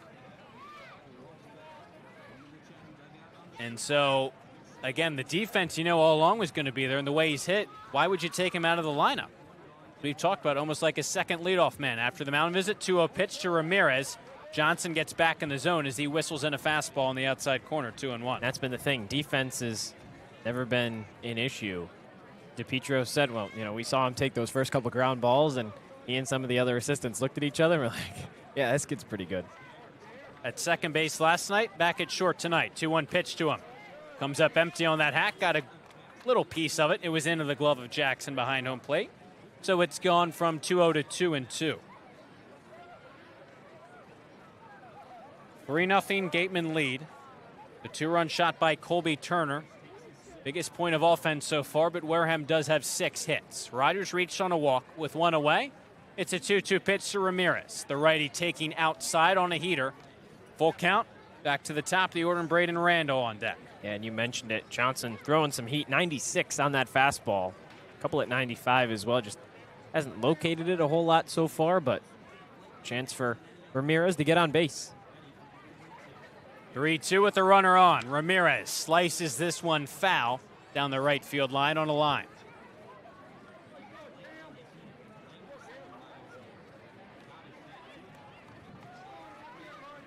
Has really solidified his spot, 9th in the order. Kind of works out perfectly. Again, it's tough to kind of break in to the top of the Wareham order right now the way their guys at the top have played. But again, it's worked for Ramirez. No need to change it up. After the foul ball, it's another payoff pitch. That one way outside in the dirt on a fastball. Easy take for Ramirez. He works a walk. Rogers and Ramirez, 2 free passes issued by Johnson, and the Gatemen have 2 runners on in the 4th. Yeah, and Johnson just can't find the zone so far. 14 pitches, 6 strikes. So an under 50% clip. That was how Cooper Consiglio kind of started off the game. At one point, he was 10 of 27. Managed to not allow a run in that first inning with the 3 walks. Johnson had issued 3 walks coming into this game, again with 8 strikeouts, but the ERA was elevated. Top of the order, and Braden Randall. First and second for him here, 1 away. Lefty on lefty matchup. Johnson's first pitch, a fastball zips in there on the outside corner for a called strike 1. This will be the thing, barring a double play. Even if Randall gets out, got Turner, McHugh, McDonald, all righties. So you'll have that platoon advantage for the next 3 batters, of course. 1 out, 2 outs. Don't know how many could come up to bat, but with runners on, especially one in scoring position, that could be big to extend this Gateman advantage. It's already 3-0. The 0-1 to Randall. Fastball misses outside, 1-1. Braden is single in the first, cut down trying to get to second.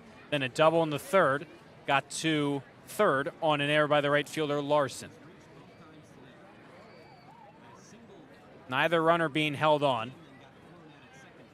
Third baseman Martin halfway with the bag. Everyone else is back across the infield. 1-1 to Randall. Takes a breaking ball below the knees. Johnson tried to catch that outside corner. It's 2-1.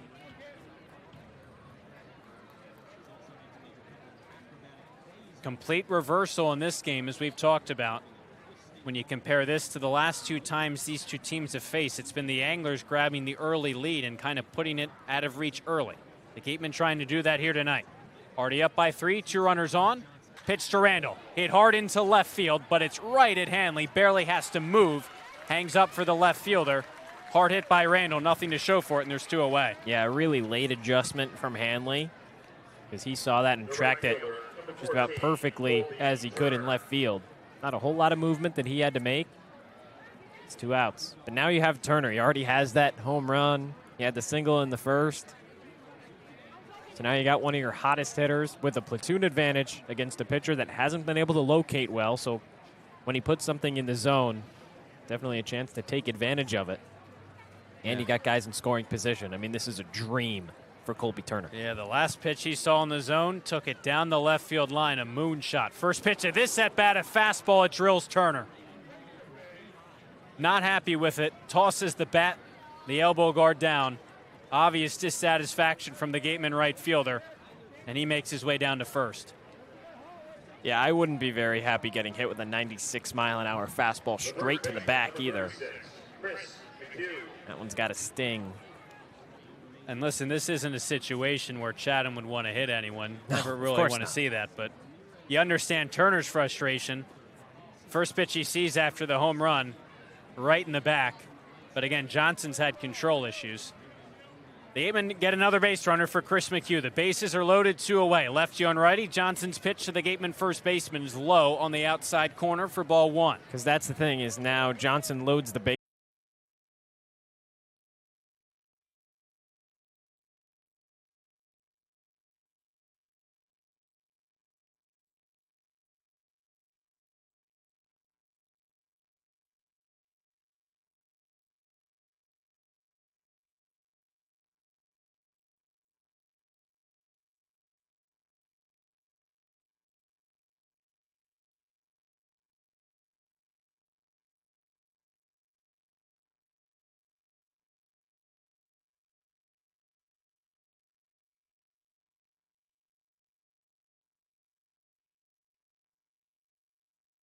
comes to protecting your home, car, or business, trust the team that's been covering our community for generations. For personalized coverage and service that you can count on, the choice is easy. It's Morse, of course. Visit morseins.com today. A-Plus repairs smartphones, tablets, game consoles, and computers. Get it done right the first time. Sports Turf Specialties has set the standard for high-quality natural grass athletic field construction. As a full-service athletic field construction company, we specialize in design, build, and renovation of native soil, modified soil, and sand-based athletic fields. Our team will provide you with superior quality, expert guidance, and continuing support long after the completion of our project. We are proud to have built the infield for the Wareham Gatemen field. Go Gatemen!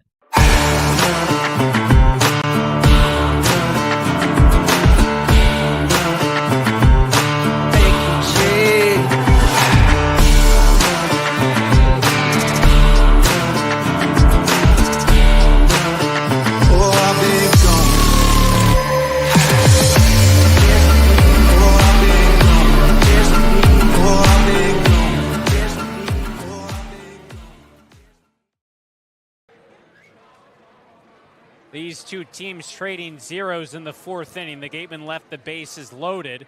Now facing Cam Johnson, his second inning of work. Cooper Consiglio worked a 3-up, 3-down bottom of the fourth. So it's 3-0 Gatemen as we resume play. Cam Johnson, his second inning of work out of the bullpen was wild. 2 walks and a hit by pitch in the fourth, facing McDonald to lead off the fifth. Deep drive into left field. This one's all the way back. The month of McDonald continues. Goodbye home run.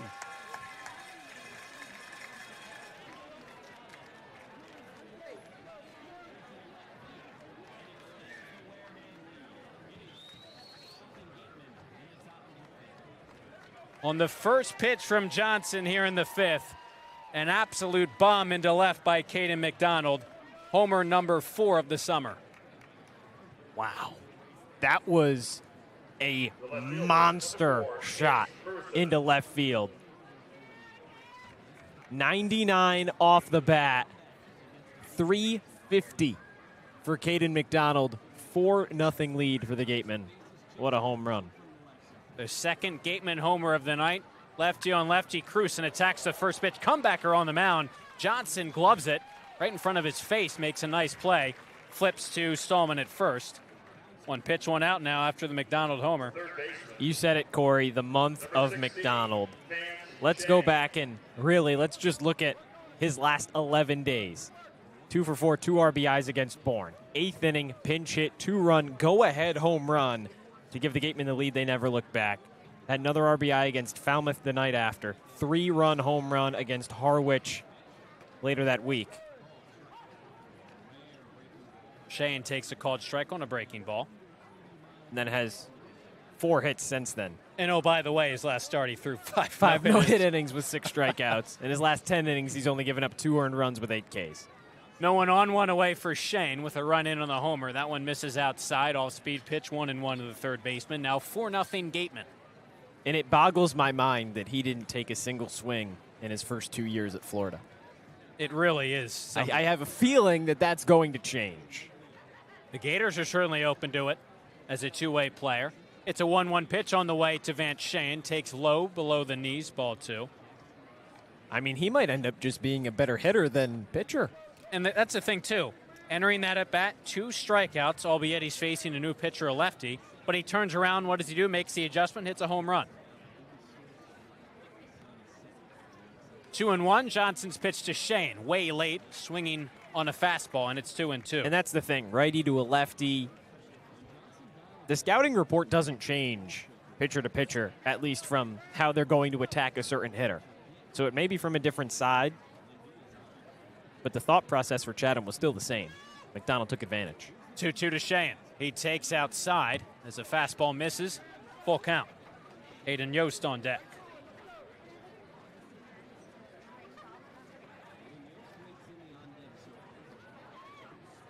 This Gatemen offense picking up where they left off last night in a nail-biting victory over the Red Sox. It'll be a payoff pitch to the righty Vance Shane with no one on. He clubs one deep in the air to left field. Towards the line, it goes into the corner, and it lands just foul. That was close. That was almost back to that was almost another home run for Van Sheen. How sweet that could have been. That would have been the third Gatemen homer to that left field fence. Turner just kind of wrapped one around the pole. That was back in the third. McDonald, no question about whether that was fair or not, though. So they'll do it again. Another payoff pitch. Johnson comes home. 3-2. Shane got a piece of it into the glove of Jackson. So a near home run to a strikeout. Shane down swinging, out number 2 in the top of the 5th. That's tough. You get such a good piece of a ball from Johnson.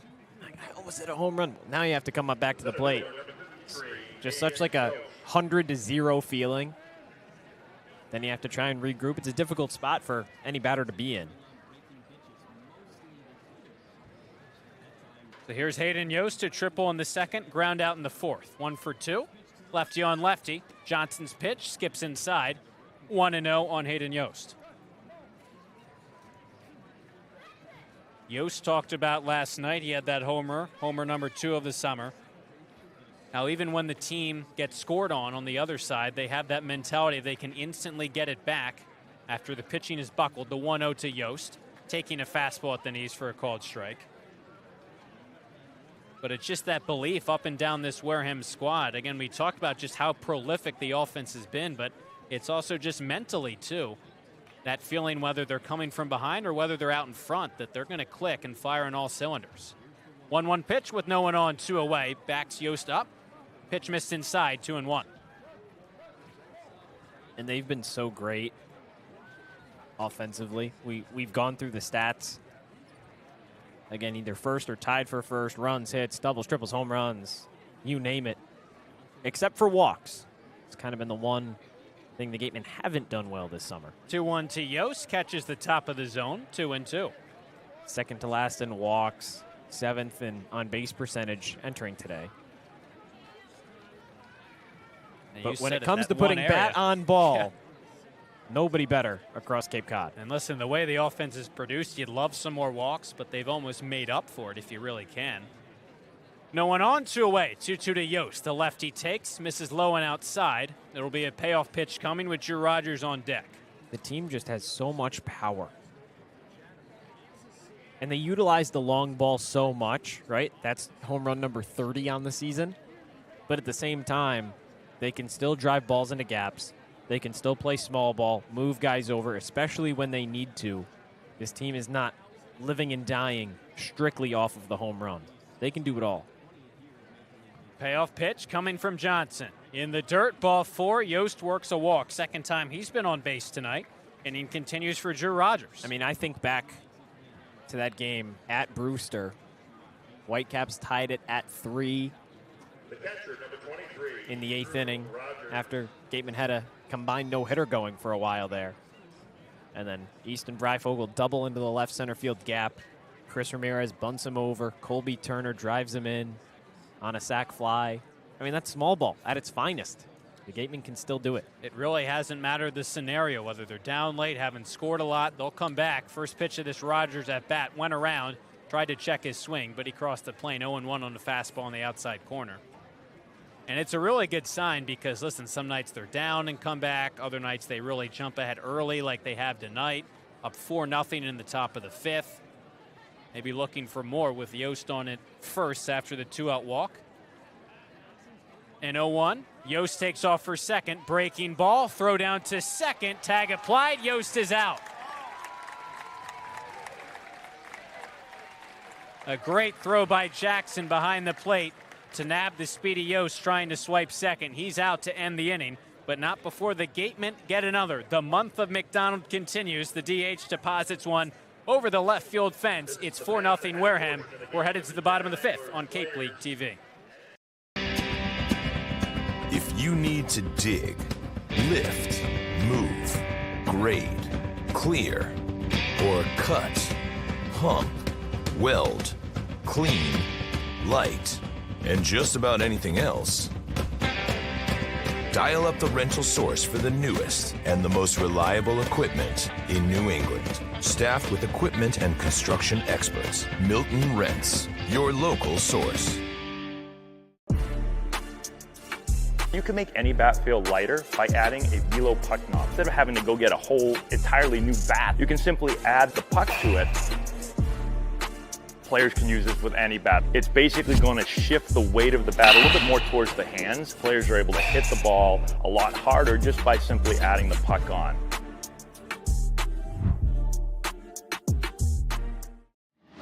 Cape Cod 5 is proud to be the official banking partner of the Cape Cod Baseball League. Cape Cod 5 offers a broad range of financial products and services tailored for every stage in your financial journey. Reach out to us. We're here to help. Sports Turf Specialties has set the standard for high-quality natural grass athletic field construction. As a full-service athletic field construction company, we specialize in design, build, and renovation of native soil, modified soil, and sand-based athletic fields. Our team will provide you with superior quality, expert guidance, and continuing support long after the completion of our project. We are proud to have built the infield for the Wareham Gatemen field. Go Gatemen! Jake Hanley leads off the bottom of the fifth. His squad's down by 4. Most recently, the Caden McDonald solo shot. Hooper Consiglio, kind of uncharted waters we talked about a little bit. Now back out for his 5th inning. Lefty on lefty. First pitch of the Hanley at bat. Swung on and missed on a fastball up in the zone, 0-1. But we also mentioned the Gateman bullpen. A lot of work yesterday, so they've entrusted Consiglio. He's been really good the last few innings. Yeah, it would be a season long for Consiglio if he can get through the inning. 0-1, a breaking ball that bounces in front of home plate, 1-1. He's only attempted to go into the 5th twice this summer. Once against Harwich, he was 4 1/3 before he got taken out, and then he was 4 2/3 against Katuitt, and he had a big lead behind him, so definitely could kind of stretch him out there. This time it's only 4-0, but you mentioned a depleted bullpen. Well, he just fired a breaking ball that missed everyone. Over Rogers, over the head of Hanley, straight to the backstop. It's 2-1 now. Yeah, depleted bullpen. 6 guys pitched yesterday for the Gatemen. A couple more than probably would have liked. 2-1 from Consiglio. Locates, fastball on the outside corner, 2-2. And a part of that had to do with Caleb Appleby going down with an injury. Only pitched 2/3 of an inning. Somebody that probably could have extended out for the remainder of that game. 2-2 pitch. Swing and a miss. Hanley tried to lay off, could not, broke the plane. He's down via the punch-out to begin the last of the 5th. So if you're Consiglio, you can go 5 innings. 1-hit baseball as it stands right now. You'd qualify for the win, but even just as a team perspective, then you only have 4 innings to go. Try and get 12 outs against this Chatham lineup with a couple guys out of the bullpen that can go multiple innings. And why not? To be in. Pitch to Mazan. The bat goes flying. He cut and missed as it flies above the Chatham third base dugout. Heads up. Wound up in the netting. Cory, when we were here the last time, that happened to 2 batters, one on each team. Ethan Mendoza was one of them for Chatham, second baseman. Started talking about that. Wow. Rocco DiPietro, first base coach, almost got hit at one point. There's been a couple different instances. Just can't keep the bat in their hands, swinging out of their shoes. Mazin's 0 for 1. And why not leave Consiglio out there? He's allowed just 1 hit. Walks were a problem early in the game, but he's really settled down with his control lately, the past few innings. The 0-1 pitch fires in a fastball outside. Yeah, his 3 walks, all back in the first inning. And there have been a couple times where he's been behind in counts. 2-0, 3-1. He's fought back. He's worked his way back in. A couple of punch-outs as well. His 1-1 pitch, weak number foul down the first baseline. And what an option he could be down the stretch for the Gatemen, maybe into the postseason. I think overall we kind of talked about how this lineup, no matter the scenario, has been getting the job done for Wareham. But overall, overarchingly, I think what's most important, still 11 games to play the rest of the summer, but Wareham is getting hot, it seems like, at the right time. No one on, 1 away. The 9th hitter, Mazan, waits on a 1-2. Consiglio into the wind, the pitch. Fastball high. And you mentioned the playoffs, so let's take a look around the league. Harwich on top of Hyannis, 6-2 right now. So that's 4th place in the West, trailing. Bourne tied with YD 4-4. So Bourne now moves to 13, 14, and 2. 2-2 pitch. Misses low and outside. Full count. So obviously Bourne picks up that 1 point that you get on a tie. So as it stands right now, 2 points behind the Gatemen. Wareham could push that up to 4 with a win over Chatham today. And Cotuit beat Falmouth 6-2, so that's third place losing to fifth in the West. Payoff pitch from Consiglio. Line drive into left field. It lands in front of the left fielder, Cruzen.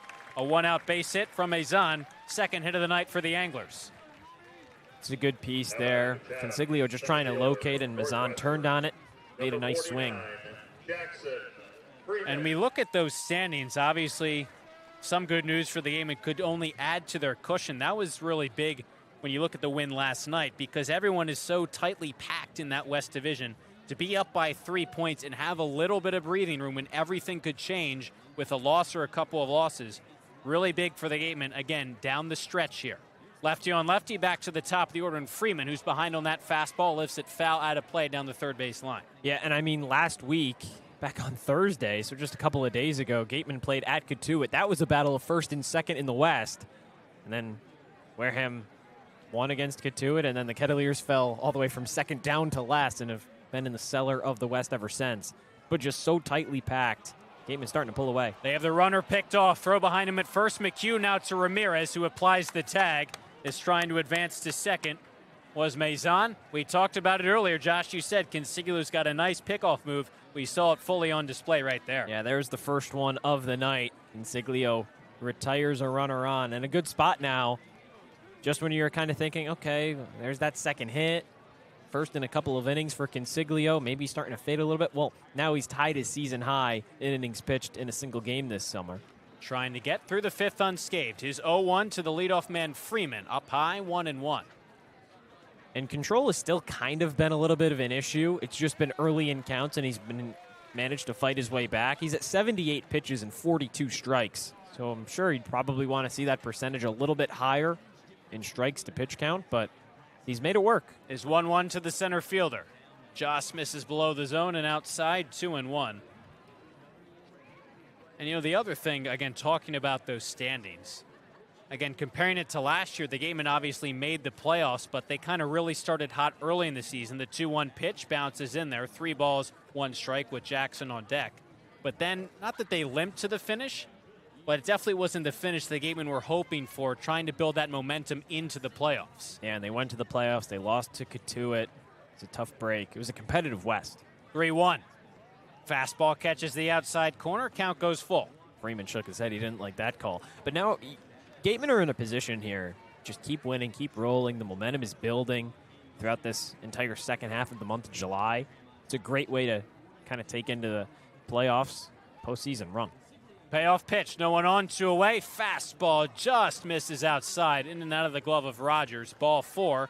Freeman makes his way down to first. Up steps Daniel Jackson. 0 for 2 for the catcher tonight. And there's that first walk since the first inning. No movement out of the Gatemen dugout. So Ryan Smythe, Eric Luxus staying put. There is a righty warming in the Gatemen bullpen as Rogers out to talk things over with Consiglio. And that's just a good precaution to have. I would imagine if Consiglio puts another runner on and can't get out of this inning, then you might see a mound visit, maybe a pitching change at that point because you don't want to get it too out of hand. Runner on at first, they'll check over. Back standing is Freeman. Consiglio has that one pickoff move to get out number 2. Runner on at first here, now it's Daniel Jackson. Strikeout and a pop-out for the catcher, but again, came in hitting above 300, 3 homers, 13 RBIs. Another check over to first. Once again, stepping back safely is Freeman.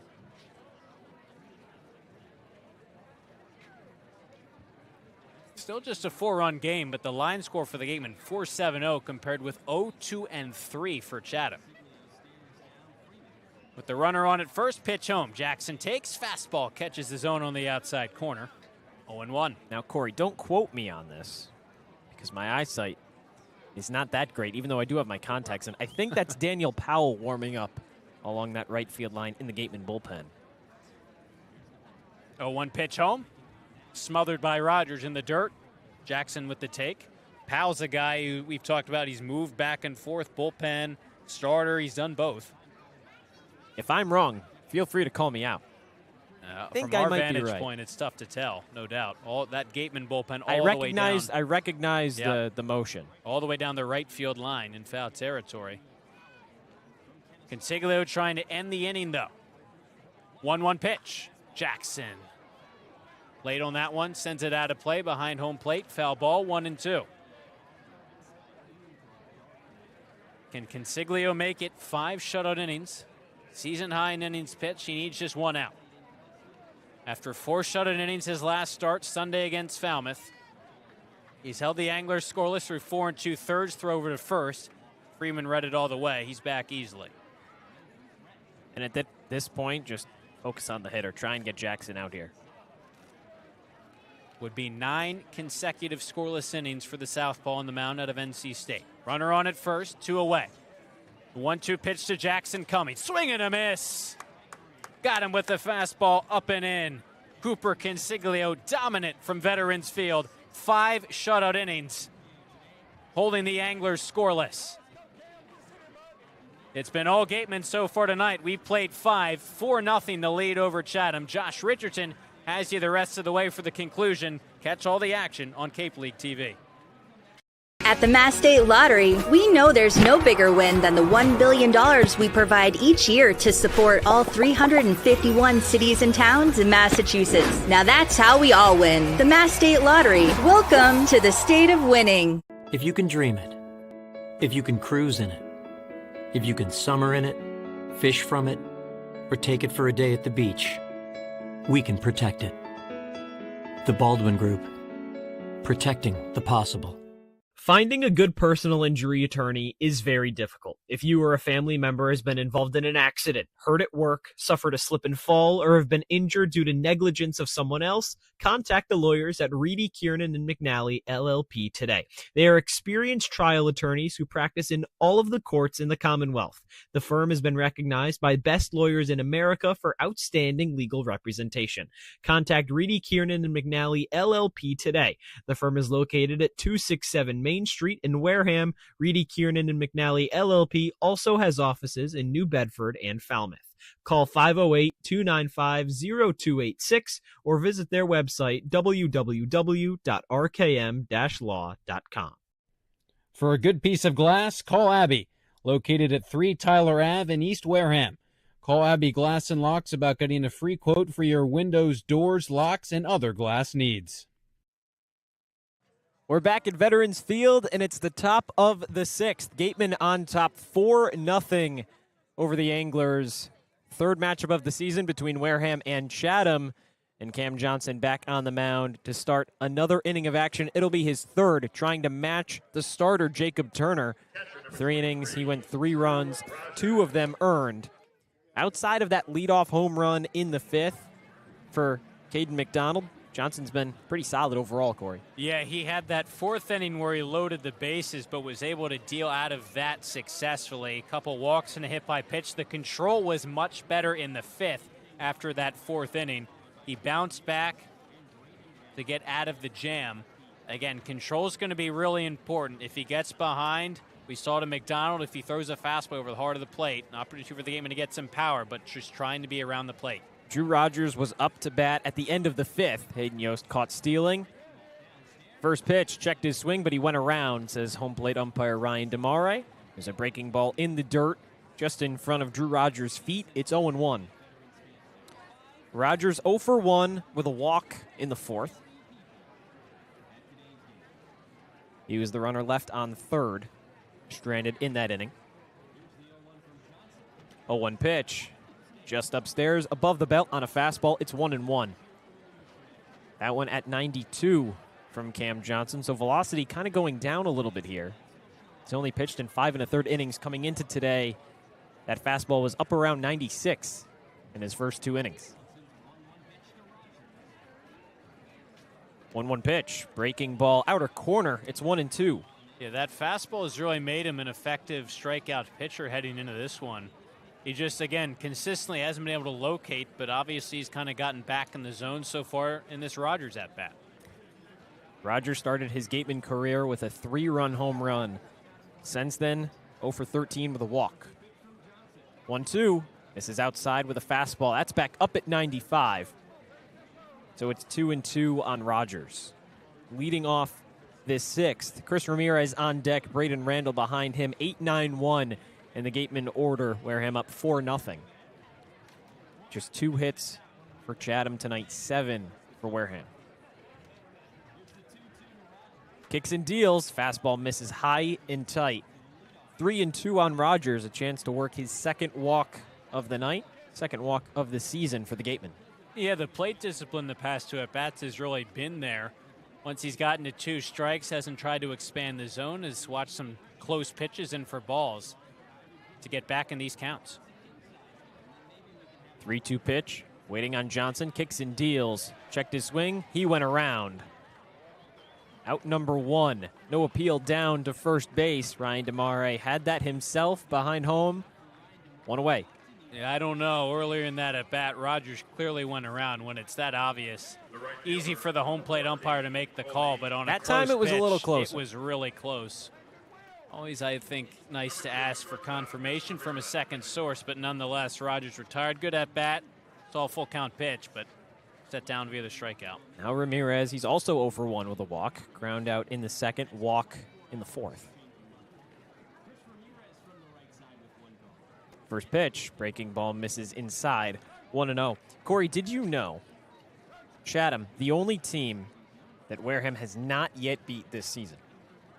Now that you say that, it does make perfect sense. The only team, 0-2 so far this summer. 9-2 loss, 11-6 as well for the Gatemen. 1-0 pitch, fastball misses away at 94. 2 balls and no strikes on Ramirez. Yeah, there it is, 0-2. Obviously the losing record against Bourne, but they still got the win, and we've talked about it, the weather has affected a couple of those games. Yeah. Beautiful night here from Veterans Field. 2-0 fastball, outer corner, it's 2-1. Sun's gone down a little on the chillier side though, Cory. First pitch right around 71. Yeah, it's kind of really hovered around that low 70s mark throughout the day. The past 2 days have kind of been pretty cool all across the Cape. Well, we're right on the coast. Yep. Which is definitely what affects it. That's why Chatham also gets so much fog. No fog here tonight. 2-1. Fastball misses inside. Dropped out of Jackson's glove. And it's 3-1 on the 9-hitter Ramirez, playing shortstop tonight. His middle infield counterpart, Braden Randall, waits on deck.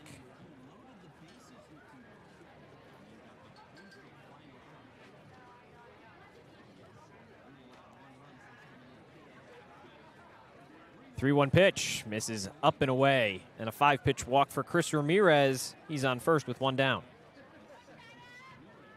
You know, fingers crossed, knock on wood, because fog really hasn't been a factor at all so far tonight through 5 innings. But Glenn Hannington, the Gateman president, was talking to us before the game about when these two squads last faced in the Cape League Championship back in 2018. The Gatemen took that series, but that pivotal game here at Chatham, they had to play it over, resume it, because initially it was fogged out. Yeah, some fog drifted in, trying to decide what they wanted to do. Of course, you're not going to end a championship game early, just reschedule it. First pitch misses downstairs on Randall. He's ahead 1-0. Gatemen have had a fog out, at least in the middle of a game, once this summer. It came against Orleans at Eldridge Park. Wareham was ahead 10-2 in the 6th. Then it finally got called. Fog had been creeping in for a majority of the game. Check over to first and a lazy toss. Ramirez back safely. But here, though, that first outing of the season, pretty clear sky day. Gatemen gave up 9 runs in the first 3 innings. Wareham fell 11-6. Now tonight, clear skies, sun's gone down. A beautiful night for baseball. In Chatham, Massachusetts, Ramirez goes, throw down to second from Jackson is high, drifting into center field. Ramirez now taking off for third. It'll be Freeman that fields it, but he doesn't even toss it into the infield. Ramirez moves over to third base. He's 90 feet away from scoring the 5th Gateman run of the night. And that's the effect Chris Ramirez can have on the game. There's plenty of Gateman speedsters up and down this team. And that's the value of getting on base when you have that kind of speed. You make the defense make plays. We saw a really nice throw by Jackson to nab Yost to end the 5th, but Ramirez obviously a nice jump. And he does a great job, really all by himself, to get himself into scoring position 90 feet away. That's the shortstop's second stolen base of the season. And he beat the throw anyway. Jackson just placed it too high, went off of the glove of Isaiah Lane, who was covering the bag. 1-1 pitch, misses up and in on Randall. 2-1 with a breaking ball at 78. Just a missed spot there from Johnson. Now behind in the count on Randall. 2 hits tonight. Had that single to lead off the game, delivered it into right center, tried to stretch it into a double. He was thrown out at the bag. Then had that double down the right field line in the third. 2-1 pitch, liner over to first. On the ground, and a nice play for Stallman. 2 outs. Definitely some redemption there from Reed Stallman. He's had some difficulties trying to field over at first tonight, but a nice successful play right there. Yeah, nice job just to stay down on it. Sometimes you can get in your own head. That's all you really need to do on a grounder there. You have plenty of time to just step on the first base bag. And listen, that was big for the Gatemen to take advantage of some of these Chatham errors, because we look at the line now, 4 Chatham errors so far tonight. Listen, if you're the Gatemen, the pitching's been great, but you're probably going to go to the bullpen. Take advantage of those mistakes on the other end. It was a softly hit ground ball, so Ramirez came in to score. It's 5-0. Now the bases back to empty for Colby Turner, the 2-hitter. He's in right field. Pops one foul, drifting down that first baseline. Doesn't stay in play and just over into the seats. So a souvenir for a young fan. It's 0-1 on Turner. Had that home run in the third. Scored Braden Randall. It's the second and third Gateman runs of the night. Made it 3-0. Solo home run from McDonald, and then that RBI ground out from Randall has the total up to 5. We're in the 6th inning, 2 outs. Johnson on the mound. Gatemen have scored in 4 out of the 6 innings so far tonight. Just that second and fourth have been scoreless. 0-1 pitch. Downstairs in the dirt. Blocked by Jackson. It's 1-1. Yeah, that's the thing. You look at this line score. This game really has been dominated by the Gatemen. The Anglers have just 2 hits. Wareham is 7, 4 errors for Chatham, 5-0 Wareham. But obviously we've talked about no lead is necessarily safe. Just want to keep adding on, especially since Consiglio, already mentioned it, probably out of this game. 5 innings for Consiglio, just 2 hits. Shutout Chatham, breaking ball, outer corner. It's 1-2 on Turner. But Consiglio certainly set up the Gatemen in a good spot for these final 4 innings, season long for innings pitched in a single game. And a bit of a jam in the first. He walked the bases loaded, got out of it with a fly ball into center field. Here's the 1-2, wave and a miss. Turner down on strikes. Gatemen plate another on the RBI from Braden Randall. It's 5-0 Wareham heading into the home half on Cape League TV. Being a good personal injury attorney is very difficult. If you or a family member has been involved in an accident, hurt at work, suffered a slip and fall, or have been injured due to negligence of someone else, contact the lawyers at Reedy, Kiernan, and McNally, LLP today. They are experienced trial attorneys who practice in all of the courts in the Commonwealth. The firm has been recognized by Best Lawyers in America for outstanding legal representation. Contact Reedy, Kiernan, and McNally, LLP today. The firm is located at 267 Main Street in Wareham. Reedy, Kiernan, and McNally, LLP also has offices in New Bedford and Falmouth. Call 508-295-0286 or visit their website, www.rkm-law.com. Sync Law. Live, life, law. Covering all residential and commercial real estate matters. You live life to the fullest and let us Sync Law. That's synclaw.com. Sync with an I, not a Y. Be selfish. We represent only you. There hasn't been a ton of training when it comes to bat speed or products for players to be able to train bat speed.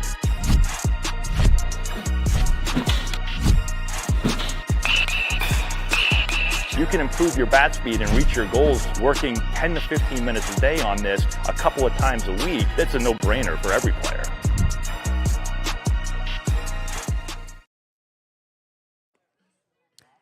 It's the home half of the 6th, and Cooper Consiglio not back out on the mound for Wareham. Gatemen up 5-0 heading into the home half. his replacement, Daniel Powell, someone that has certainly had his ups and downs this summer, both as a starter, also out of the bullpen.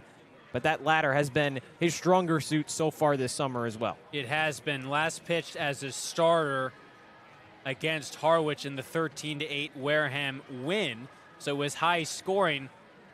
But the Mariners took advantage early, 2 runs in the first. The final line for Powell, 3 innings pitched, 4 earned runs, 6 hits. We've talked about it time and time again with him. As a sinker ball pitcher, you need to live down in the zone. It's where he's gotten behind in the count and has left his pitches up in the zone where he's gotten hit a lot. A situation where you were short on relievers. We've talked about it. You used a bunch yesterday, even though it was only an 8-inning game. Powell has that ability to go multiple innings as that starter/reliever, trying to build off of what Cooper Consiglio did throughout the 5 shutout innings. Yes, 6 pitchers over 8 innings in that win over YD yesterday. First game out of the All-Star weekend for the Gatemen. Now back up 15-14 on the record. First pitch fastball at 93 finds the zone against Chase Fralick. It's 0-1. Consiglio's line finishes 5 innings, 2 hits, no runs, 4 walks, and 6 strikeouts. ERA down to 2.55. 9 consecutive scoreless innings for the lefty. Fralick fouls one back over the left field line and out of play. It's 0-2. Fralick 1 for 2. He struck out looking in the first. Then in the third, had an infield single. Routine ground ball over to Braden Randall, but Randall had made the first 2 outs of that inning. A little bit tired from the second baseman. Kind of muffed the ball, drifting back over to his right. Got ruled as an infield single for Fralick. His batting average raises from 247 up to 253, 865 OPS. Liner foul down that left field line again. It remains 0-2. This will be the one advantage that Chatham has in this 6th inning. Fralick, Stallman, Martin, the 3 due up 3-4-5, 2 lefties for Powell. So 2 hitters for the Anglers have that platoon advantage. And now Drew Rogers comes up to talk to Powell about location, make sure that they have their scouting reports correct.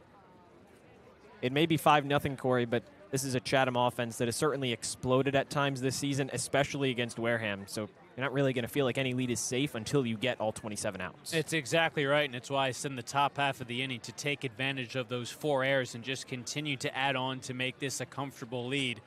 Listen, Powell's been really good at some times, and we've talked about how he struggled, but no lead is really safe. I mean, Chatham against Consiglio really struggled.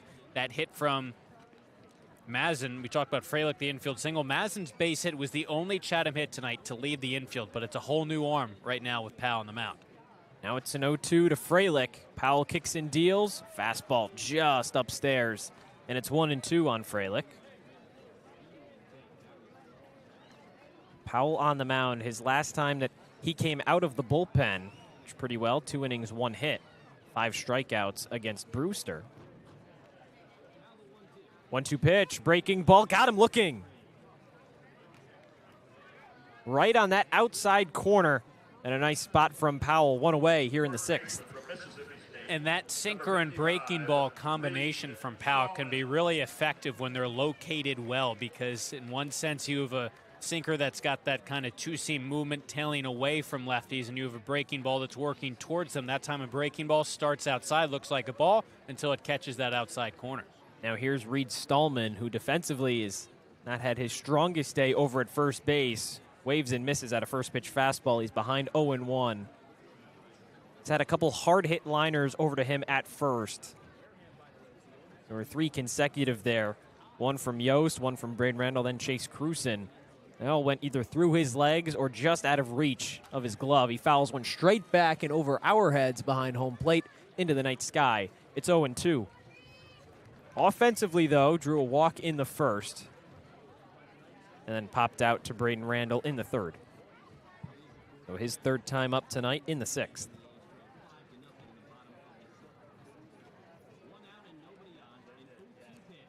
0-2 from Powell. Fastball misses at the letters. It's 1-2.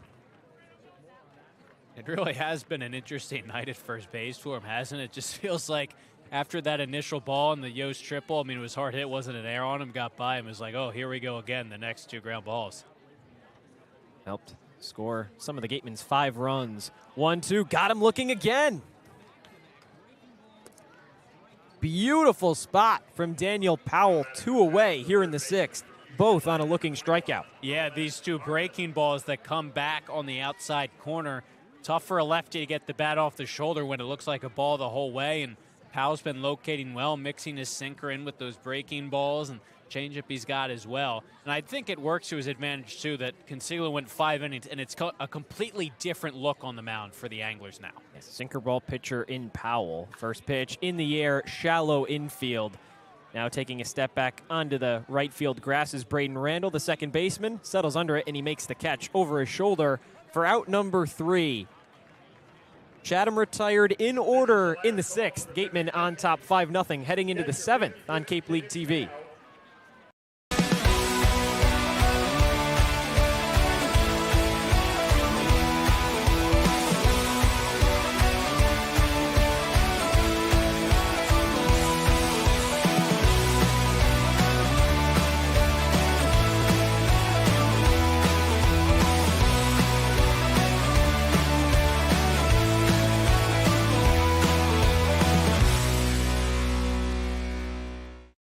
Cape Cod Central Railroad is proud to sponsor the Wareham Gatemen for the 2nd year in a row.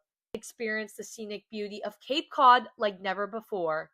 Journey through picturesque marshes, cranberry bogs, and dunes on our historic rail line. Whether you're savoring a 5-course gourmet dinner, enjoying a Sunday brunch with a live jazz band, or bringing the family on a narrated excursion, there's a ride for everyone. Departing from Hyannis and Buzzards Bay, visit capetrain.com to book your ride today. Reed Custom Soils, a subsidiary of the AD Makepeace Company, is New England's most experienced precision soil blender. Reed is the leading provider of the lightweight planting soil for green roof installations, stabilized stone dust for nature paths and pedestrian walkways, bioretention rain garden soils, and specialized soils for athletic fields, including your newly renovated Spillane Field.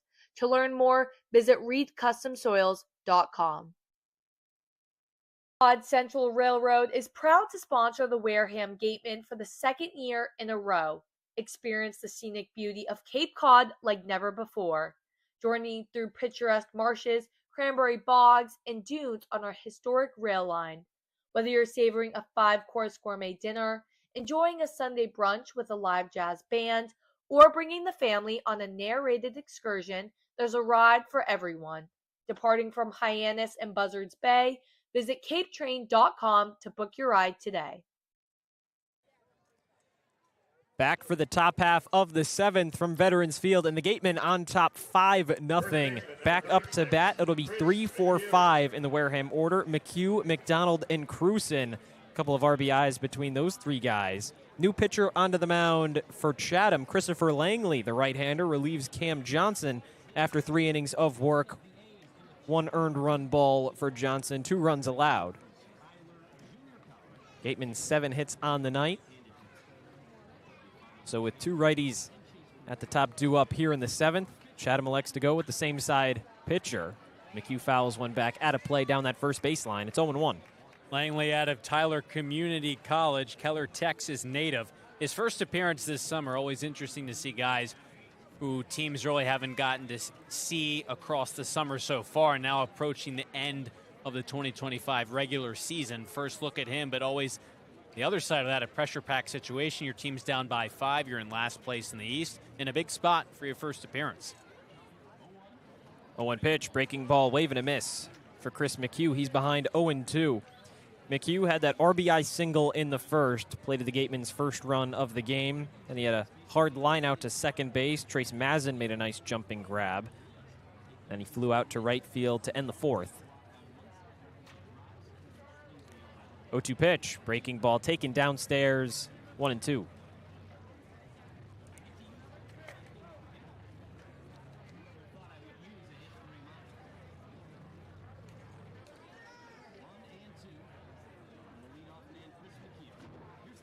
One-two pitch, misses down by McHugh's feet. Gets out of the way. It's 2-2.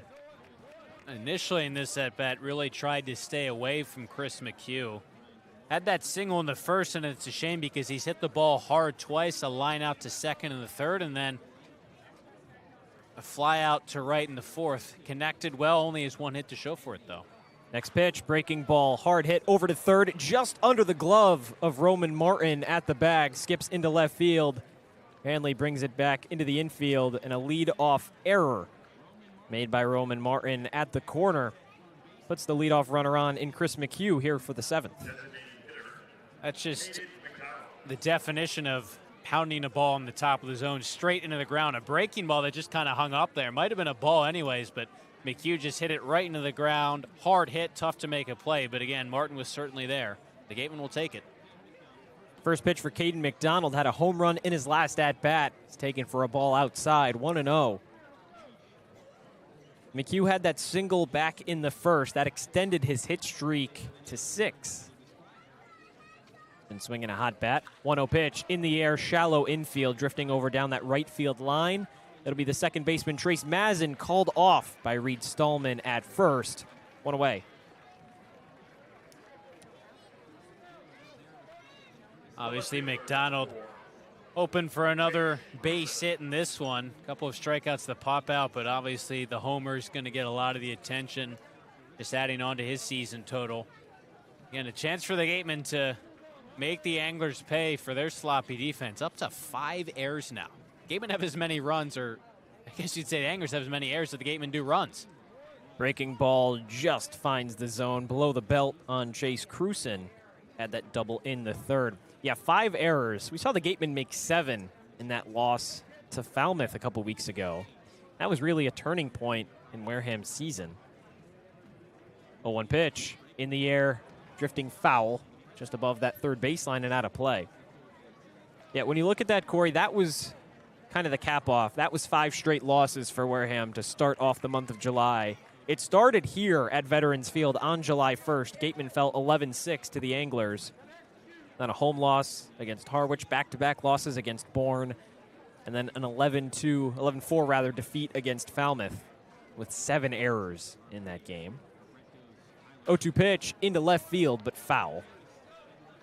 And it was after that game, Ryan Smythe had a heart-to-heart with the team, really talked things out. They're too talented to be making that many errors on some pretty routine plays.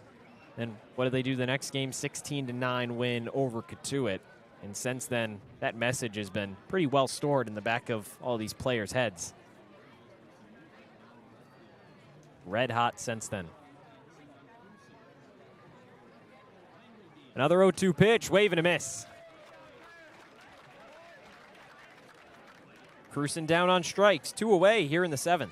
And I think for us, it certainly hasn't felt like 3 weeks have gone by since these teams last played here at Veterans Field. Yeah, 3 weeks to the day. Yeah, but if you're the Anglers, and obviously things can just change, flip of a switch up here on the Cape, but you got to be saying this is not the same Wareham team we faced 3 weeks ago. And not the same Wareham team they faced that first week of the season.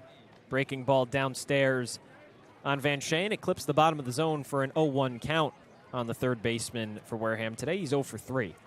2 ground outs and a strikeout. That K was in his last at-bat in the 5th. Now here in the 7th, Gatemen on top 5-0. Second pitch downstairs, 1-1. Yeah, that first matchup of the season, 9-2 Chatham win, 7 spot in the 4th. That was the difference in that contest. Then those 9 runs here in the first 3 innings, 11-6 win for the Anglers. Breaking ball misses downstairs. It's 2-1 on Van Sheen, the 6-hitter in this Gateman order. And that was the thing coming in too, Cory. Over the last 15 days, so 2 weeks, not all the way back up to that matchup against Chatham. Shane fouls that off and into the backstop, 2-2. Chatham first in ERA across Cape Cod over the last 15 days. First in batting average against, first in whip. So when it comes to pitching, this Angler squad has been right at the top of the league over the last 2 weeks. And a strong contender, trying to get out of last place. Sheehan grounds one over to short. Isaiah Lane plays it on 2 hops. And a toss across the diamond in time to retire Sheehan. And that takes down the side. Gatemen leave 1 stranded in the 7th, but still on top 5-0, heading into the home half on Cape League TV. When it comes to protecting your home, car, or business, trust the team that's been covering our community for generations. For personalized coverage and service that you can count on, the choice is easy. It's Morse, of course. Visit morseins.com today. A+ repairs smartphones, tablets, game consoles, and computers. Get it done right the first time. Sports Turf Specialties has set the standard for high-quality natural grass athletic field construction. As a full-service athletic field construction company, we specialize in design, build, and renovation of native soil, modified soil, and sand-based athletic fields. Our team will provide you with superior quality, expert guidance, and continuing support long after the completion of our project. We are proud to have built the infield for the Wareham Gatemen field. Go Gatemen!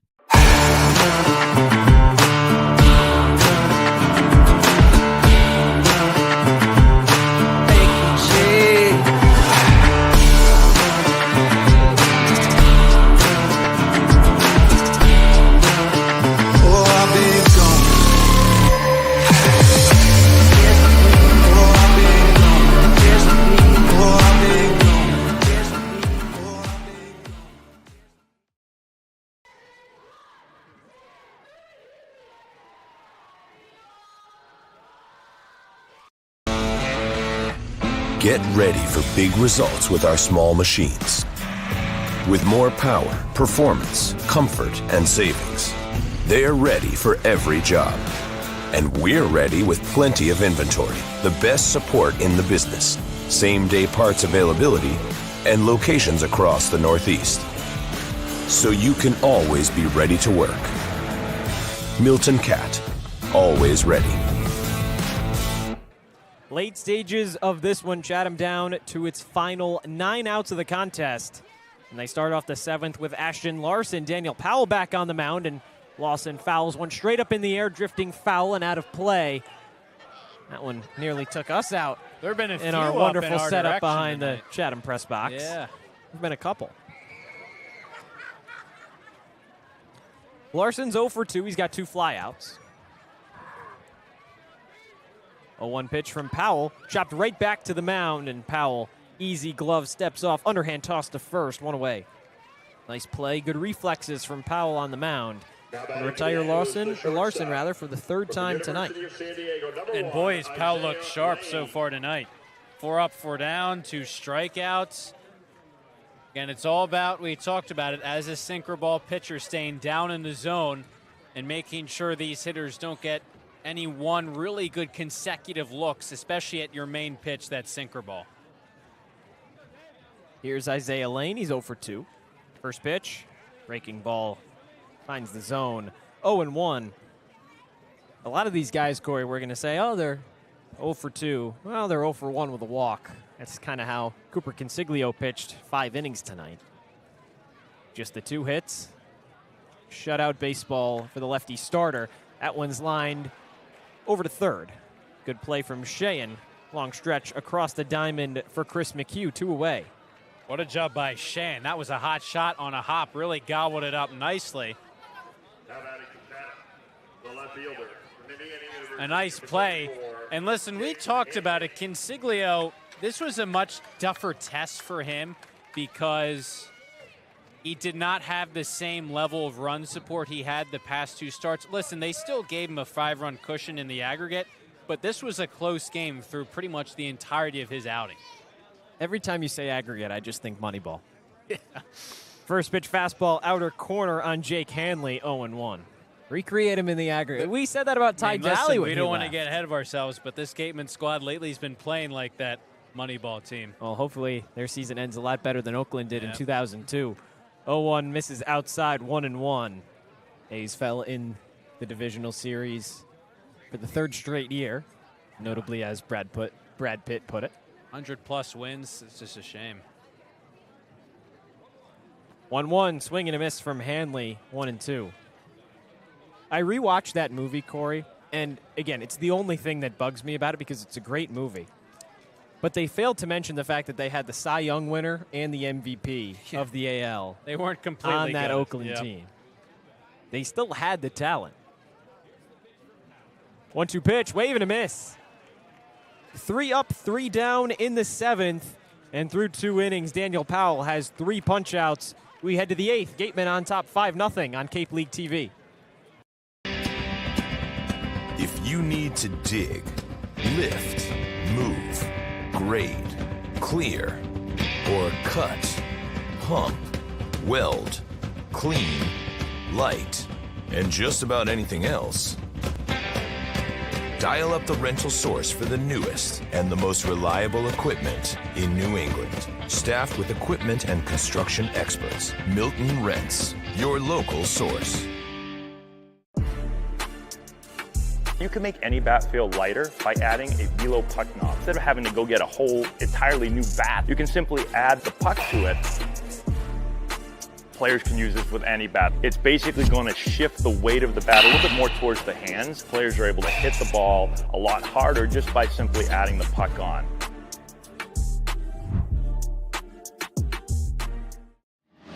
Cape Cod 5 is proud to be the official banking partner of the Cape Cod Baseball League.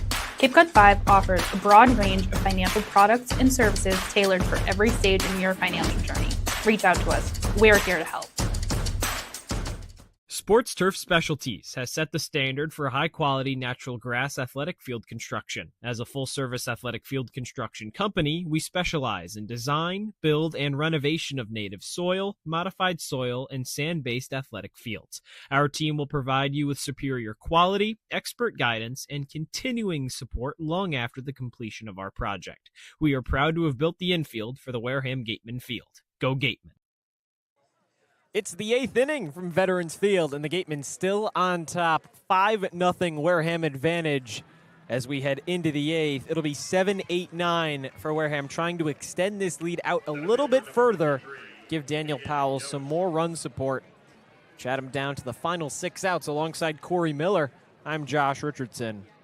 So far tonight, Cory, Gatemen playing pretty close to a flawless game of baseball, offensively, defensively, and on the mound as well. First pitch breaking ball misses inside on Hayden Yost. It's 1-0. Yeah, this has just kind of been a classic baseball game when a team's playing well. They put together a full effort all around, pitching, defense, fielding. Offense, I should say. 1-0 pitch, line back up the middle, but played on by Isaiah Lane. The shortstop toss across the diamond in time for out number 1. Lane played it on 2 hops and a routine throw from the shortstop. Hayden Yost retired 6-3 for the second time tonight. And just looking at this lineup, listen, there's obviously been games with a larger run output total for the Gatemen over the course of the past 12 games, but 1 through 9, it's like I challenge you to kind of find me a player. Listen, Rogers is still kind of finding his swing up at the plate now, but he's had a couple good at-bats, a walk once. Who is kind of a cold bat in this order, even if they haven't had a great game tonight? I mean, outside of Rogers, I don't know if I could kind of name you one. First pitch, fastball finds the inside corner, 0-1 on Rogers. I mean, 0 for 2 with a walk. You mentioned that walk in the 4th. He struck out swinging in the 6th. Like 1 through 4 just kind of feels like right now Murderer's Row. If you're Randall, Turner, McHugh, McDonald, just everybody contributing in their own way. 0-1 pitch, fouled away down that right field line. It's 0-2. And you keep going past that 5-6. Shane and Cruson are combined 0 for 8 tonight. Cruson reached on an error at one point, but those are 2 guys who really have been hot. Cruson's an all-star. Shane, we talked about. He had a home run in that all-star game as well. Yeah, Shane, but he got his average up over 200. Yost has started to get going, so. 0-2 pitch, breaking ball, found that inner corner, and a 3-pitch strikeout for Drew Rogers. He's down looking. 2 outs here in the 8th.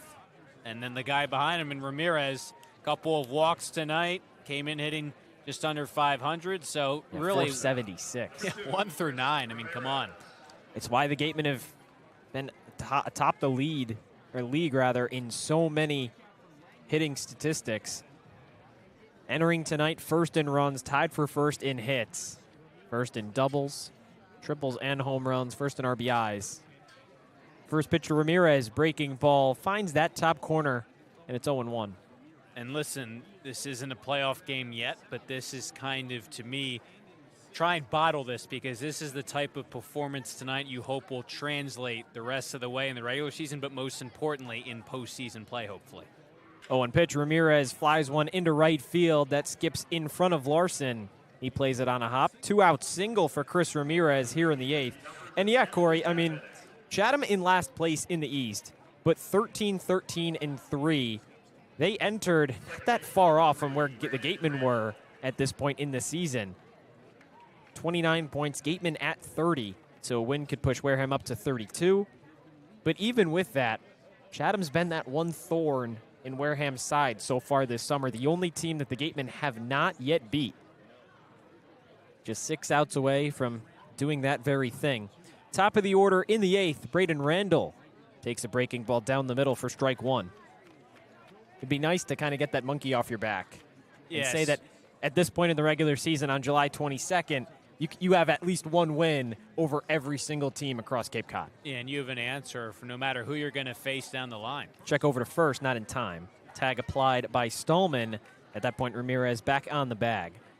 Because these two teams will play one more time at Spillane Field, so you're going to see the Anglers again pretty recently. So just to have, as you said, put it accurately, the monkey off your back, it's a good thing for Wareham. That's a week from today. 0-1 pitch misses upstairs. Count draws back even. A ball and a strike on Randall. He's 2 for 4 tonight with a couple of RBIs. Yeah, that game at Spillane Field a week from today on the 29th will be the 4th matchup of the season between Chatham and Wareham. Another check over, not in time. Ramirez dives back safely. And that would be another big one if you can tie that series against Chatham. Gatemen have already lost the season series to Bourne. It's 3-1 right now, and the Braves and the Gatemen play one more time. But still a chance to either split the season series or win every other that Wareham plays. Fastball misses away, 2-1. And it really is big. I mean, it's just fascinating to look at these standings. The top team in Brewster has 16 wins. The last place team across the whole league has 11. There's just all these teams. There's no outliers whatsoever.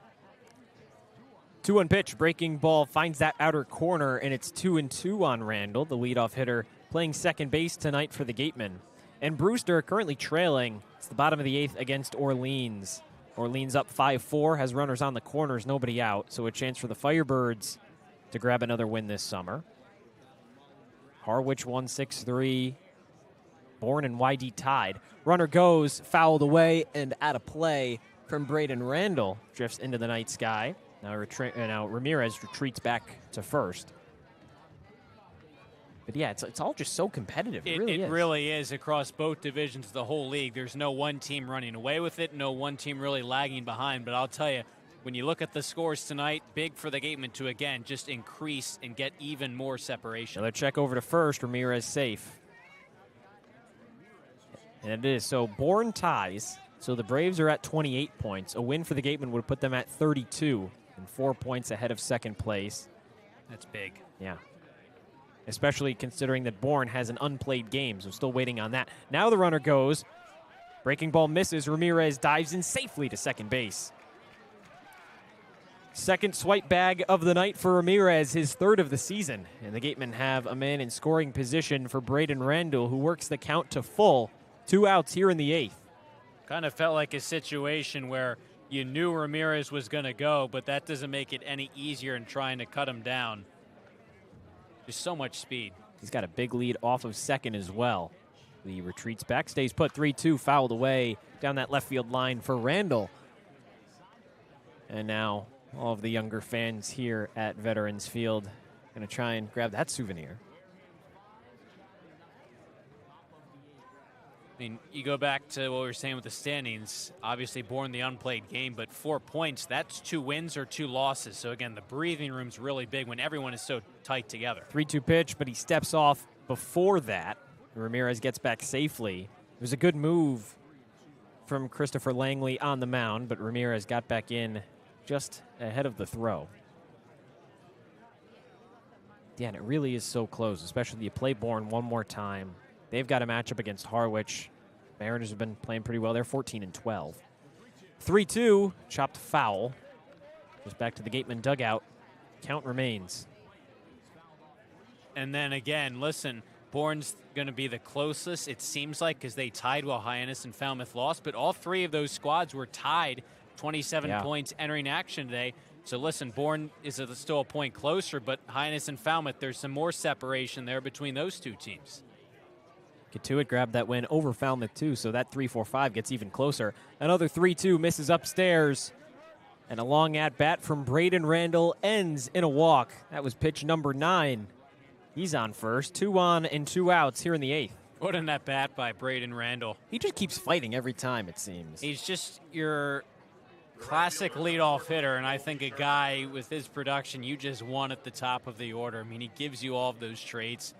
Bat to ball kind of hitter, contact, but he hits the ball hard. So many base hits and just the ability to foul off pitch after pitch there. There's 2 outs at this point, but not the part of the order that Langley wants to face. Colby Turner fouls away a first pitch fastball. Goes straight back and out of play. 0-1 on the right fielder tonight. Single in the first, came around to score. Chris McHugh had an RBI single to follow. Then he had a 2-run home run in the third. Hit by a pitch in the fourth. Finally retired in the sixth. Has a chance to tack on a few more RBIs to his 2-for-3 night. Ramirez on second, Randall on first. 0-1 pitch, breaking ball hit straight up in the air. That's drifting foul and stays in play right along that fence line. But it seems like Daniel Jackson caught it along that fence line on that netting. And so the out will not count. He caught it in his glove, but kind of used that netting to his advantage. So count remains 0-2 on Colby Turner.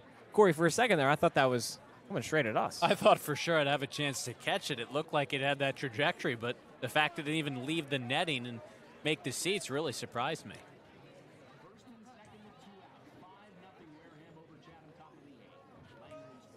0-2 pitch, fouled away again. That one drifts down that right field line out of play. I mean, I think just 1 through 4 in this lineup, the So way they're good. playing. Yeah. Ryan Smythe, I wouldn't be surprised. Listen, some guys, they're going to have hot streaks and cold streaks, but this could be very well what we're going to see 1 through 4 the rest of the regular season. And to roll with these guys entering the postseason would be so big. 292, 278. Swing and a miss from Turner. That's strike 3. McHugh at 265, McDonald 327. It's a 1-2-3-4 punch for Ryan Smythe entering this late half of the season. Game number 30, and the Gatemen in front 5-0 here from Veterans Field. We'll take you to the home half of the 8th on Cape League TV.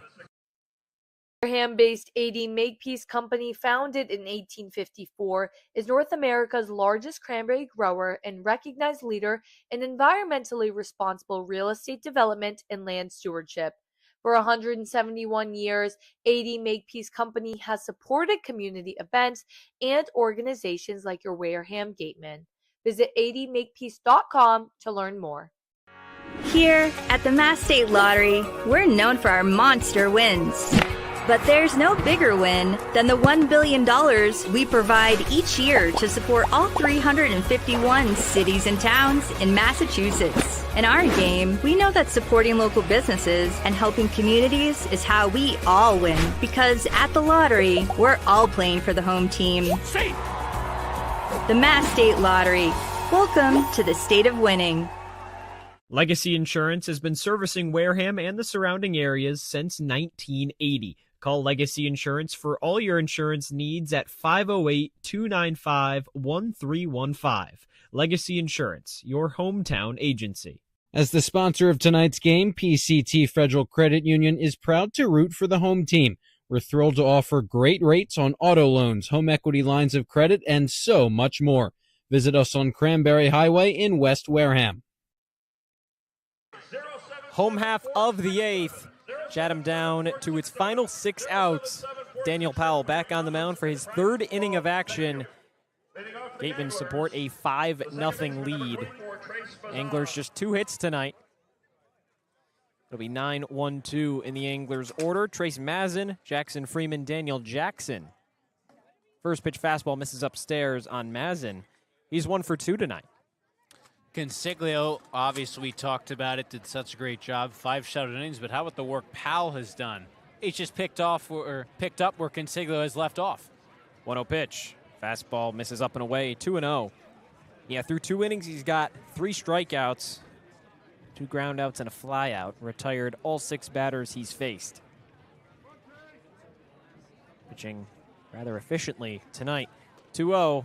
Misses upstairs. 3 balls and no strikes on Mazin. It's his first game with Chatham and a tough introduction for the Anglers. Down 5-0 here to the Gatemen. A team that Chatham has beat twice so far this season in 2 games. 3-0 misses away, and a 4-pitch walk from Madsen leads off the 8th. Powell's obviously been great so far. It's just kind of the first time he's allowed a base runner and buckled. One at bat, so hopefully he can regain control, but this is a pivotal point in time. Top of the 8th, you're up by 5, but now it's the top of the order. Rogers talking things over with Powell. Listen, just, again, continue to do what he's done. Work the sinker in there against lefties. That breaking ball coming back and catching the outside corner has been great. Powell's been big to just give the Gatemen some depth. He's pitched 2 innings, trying to make up for the amount of arms Wareham used yesterday. But still, you always got to, especially at this point in the season, be cautious. Looks like an arm's starting to loosen in the Gatemen bullpen. That 4-pitch walk prompts a mound visit from Drew Rogers behind home plate. That's over.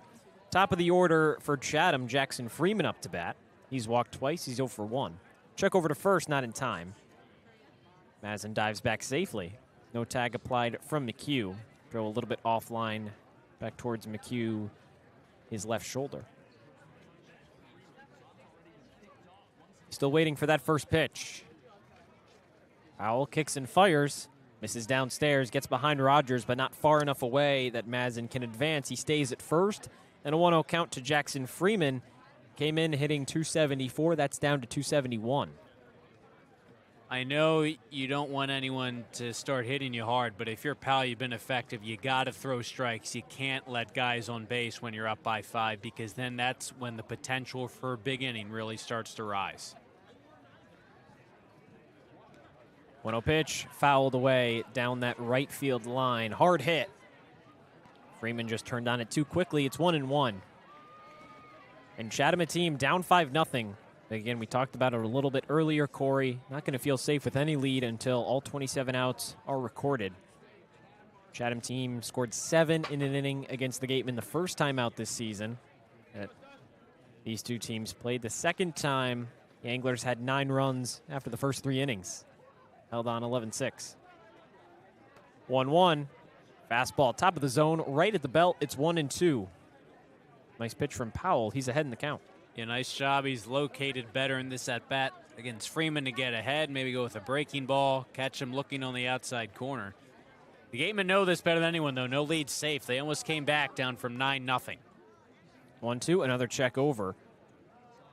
Not in time. Yeah, down 8-0 after that first inning against Bourne. It was 9-0 after 4. A couple scoreless innings. Got to the 7th. Hunter Carnes solo home run, 9-1. And 7 more in the 8th. Gatemen fell 9-8 to the Braves. Pitch misses downstairs, and it's 2-2 on Jackson Freeman. Trace Madsen still on first. Nobody out here in the 8th. Gatemen up 5-0. Chatham held to just 2 hits so far this evening. Gatemen have 8. What the Anglers do have, 5 errors. Been a telltale point of the night. Pitch misses outside. The count worked back up to 3-2. And this is where comebacks can start to happen when a team like Chatham, you mentioned kind of that line score, things have not been going their way all night long, but any kind of slither of hope, that's what teams can find some solace in. And when they get base runners, they feel like they're right back in this game. 3-2 pitch, misses high. Back-to-back walks for Chatham. Madsen and Freeman on second and first, respectively. Now a bit of a tougher spot for Daniel Powell. We talked about it. He struggled a little bit as a starter when he's been in that position for a majority of the season. When he's been out of the bullpen, he's been a lot stronger. But in those starts, there have been a couple times that he's been hit early and often. Then there's been other times where those first inning or two look good. And then that third inning is where all of that damage gets done. Now the Gatemen in danger of that happening right here tonight in the 8th. First pitch to Daniel Jackson. Fastball on the outer corner, strike 1. Jackson's 0 for 3, 2 punch-outs. Came in hitting over 300. His OPS remains at 907.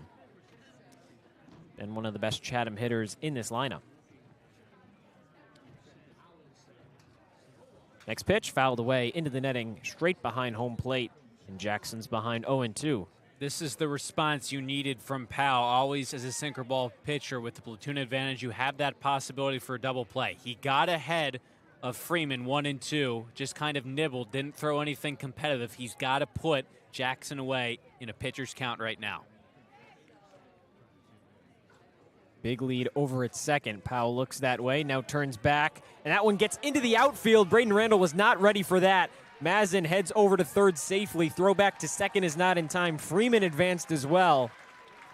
So a throwing error from Daniel Powell. He wanted to go to second, but nobody was home. Braden Randall not expecting it. And now Chatham has two in scoring position. Still nobody out here in the eighth. Things are getting a little bit more interesting. That door was never closed. But every at-bat that goes by just starts creeping open just a bit more. Powell 0-2 to Jackson. Fastball finds the zone just on that inner corner for strike three. Jackson's not happy about it. Powell's fourth K, and there's one away here in the eighth. Big out for Daniel Powell on the mound. Yeah, really big out to bounce back after that throwing error, the first Gatemen error tonight. I mean, you said it, Randall kind of motioned back because it was a huge lead by Mazin on at second. He motioned back into the second base bag. Powell didn't elect to throw it at that point, so Randall's thinking, okay, he doesn't want to throw back, and then as soon as he started to move back to his left to get back into position, that's when Powell threw it, just kind of a wild throw, but he got a big first out there from Jackson. And that brings up Chase Freilich, hitting third tonight, breaking ball outer corner, strike one. Freilich's 1 for 3, had an infield single in the third, struck out looking twice overall. Big spot for Daniel Powell, 2 in scoring position for Chatham. It's the bottom of the eighth, 5-0 Wareham advantage. 0-1 pitch, misses in the dirt, good block from Rogers behind home plate, count evens, a ball and a strike.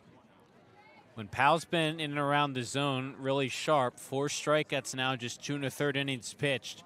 It's just about making competitive pitchers and not giving the hitters any easy takes up at the plate.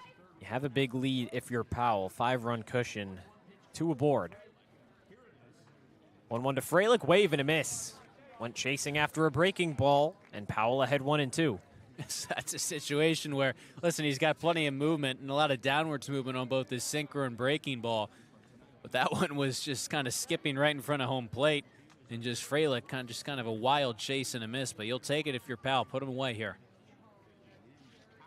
Powell's ahead 1-2. Kicks and fires. Chopper back up the middle, but played on by Ramirez. It plates a runner, but a toss over to first is in time. First Chatham run of the night comes across on the RBI ground out from Chase Freilich. It's a 5-1 Gatemen lead here in the eighth.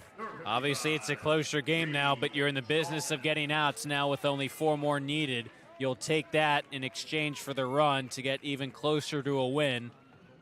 Good pitch if you're Powell. There's that ground ball pitcher mentality coming through. You're an out away from getting out of the inning.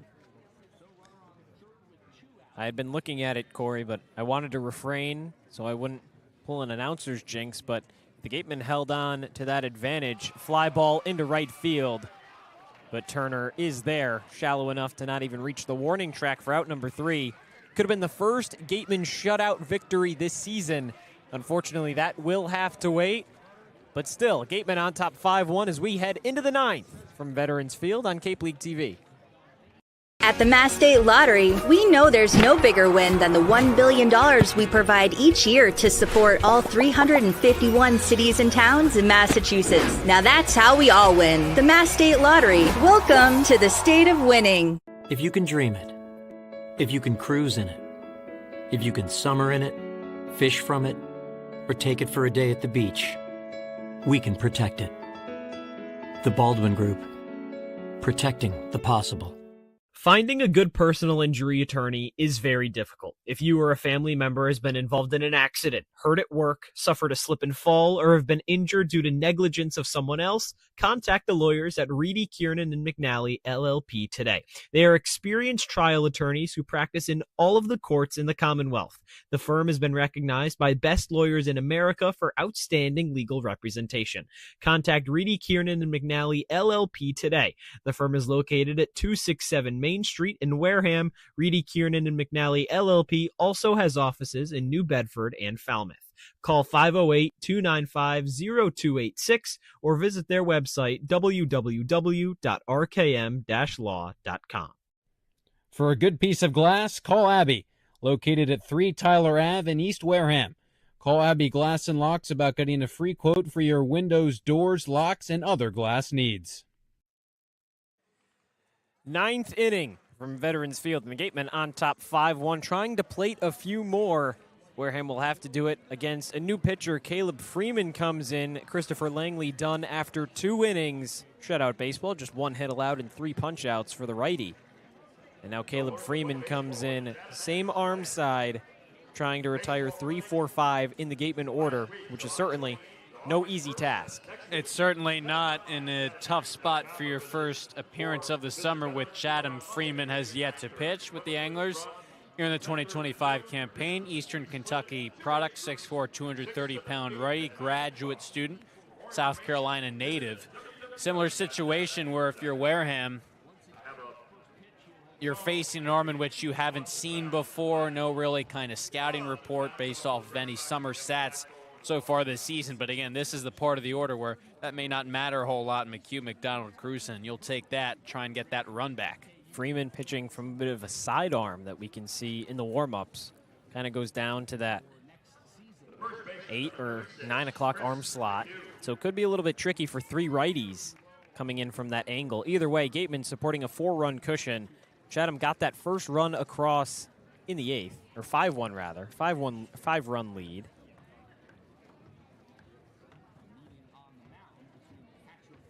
Now they'll talk about things on the mound. Daniel Jackson comes up to talk to Caleb Freeman. A 5-1 lead for Wareham. Trying to get another run across, just make everybody's job a little bit easier.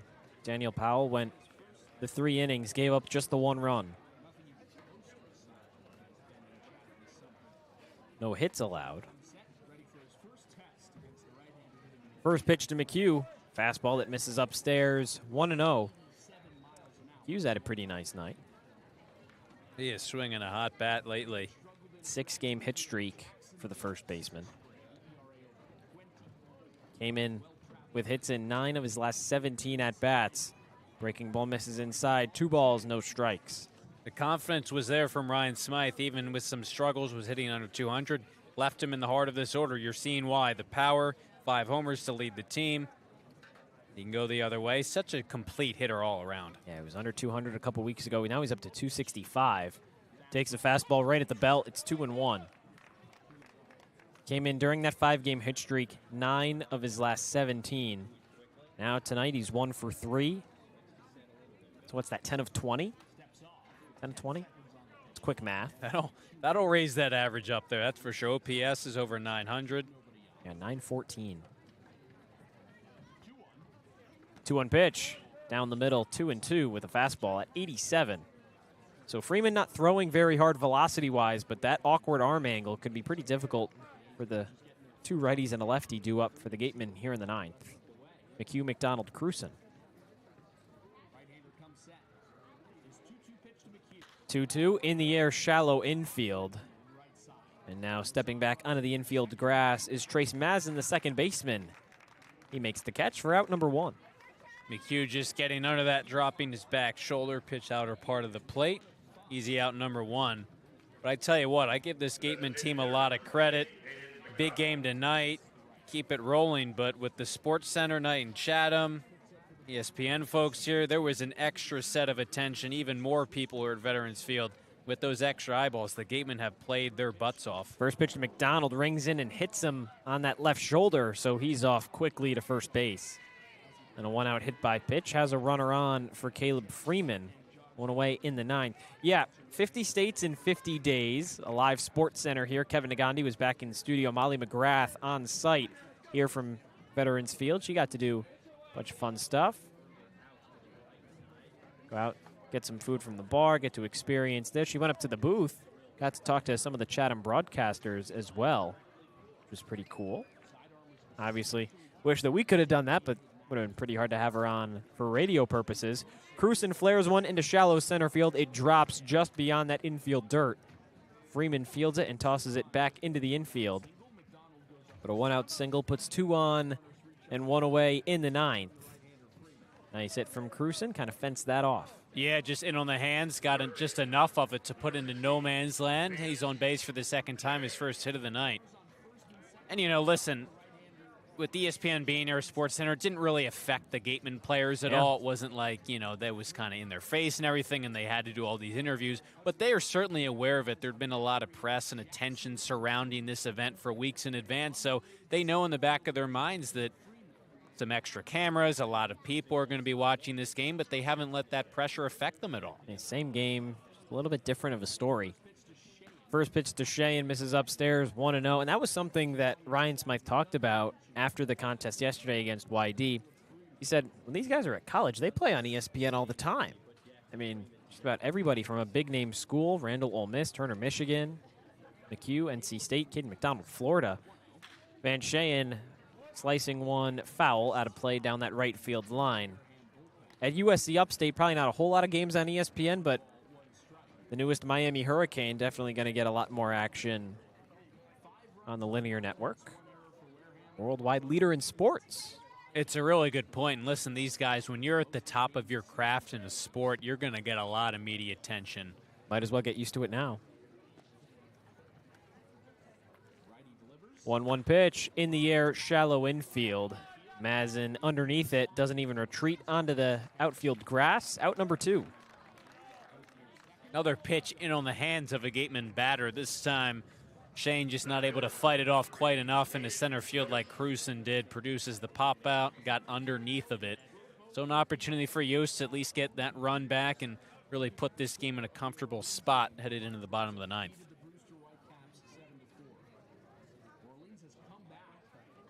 We got to talk to Molly McGrath a little bit. She answered some questions for us and some other interns. Was there any big takeaway that you had from that, Cory? I think her talking about there's always going to be situations where you might be tasked with doing something new or uncomfortable, with her kind of preaching going head first and leaning into those opportunities because it's only going to make you a better broadcaster and steering professional. Into the skid. Yeah, whatever it is you're doing. First pitch to Hayden Yost, misses away. It's 1-0. It was really cool. She was very well-spoken, which I guess makes sense, considering how much she's on air.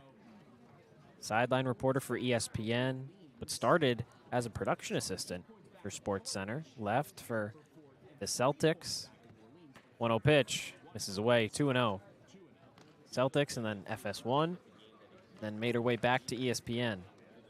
Yeah, really refreshing to hear from someone who not too long ago was, in our shoes on the opposite side of things and our position trying to find her way up the totem pole. 2-0 pitch to Yost, swung on, fouled off, and into the night sky, 2-1.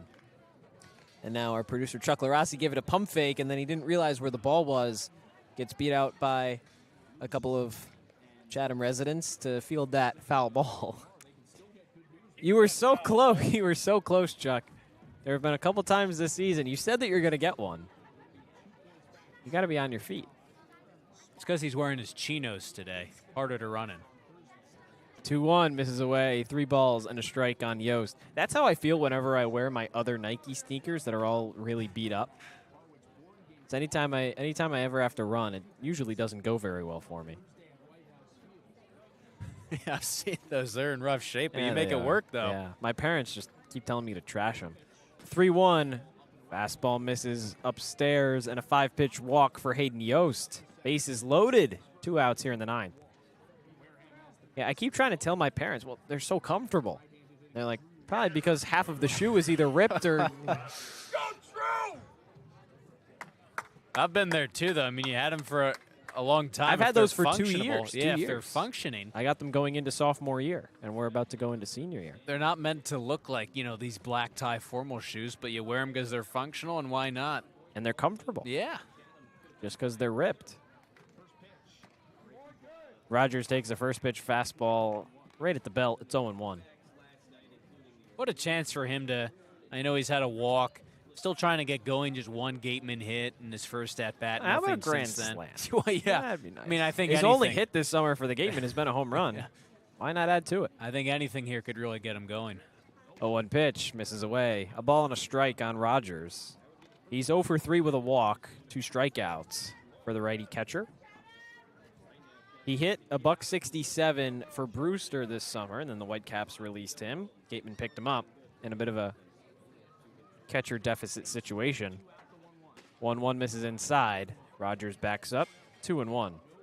Yeah, Levi Clark gone, Hunter Carnes gone, and Drew Rogers. A couple of other catchers earlier this season. Mac Rose, Adam Agresti, no longer with the team. Not a whole lot of catcher options for the Gatemen. So Rogers it is. 2-1, lined into left field, but caught. Good snag before it even reached the left field grass. And Roman Martin makes the play.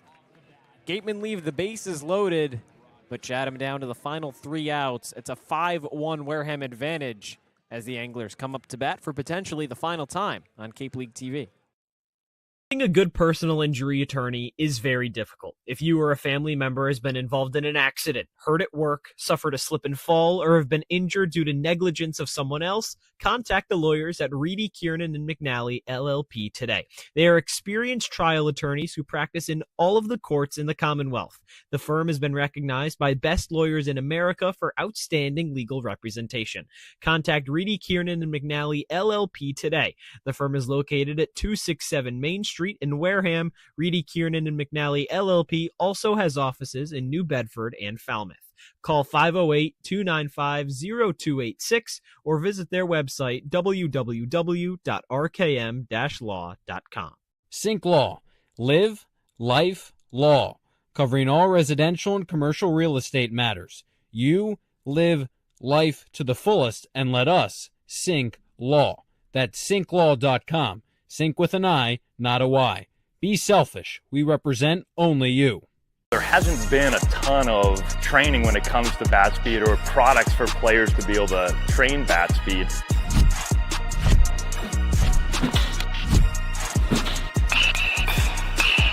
You can improve your bat speed and reach your goals working 10 to 15 minutes a day on this a couple of times a week. That's a no-brainer for every player.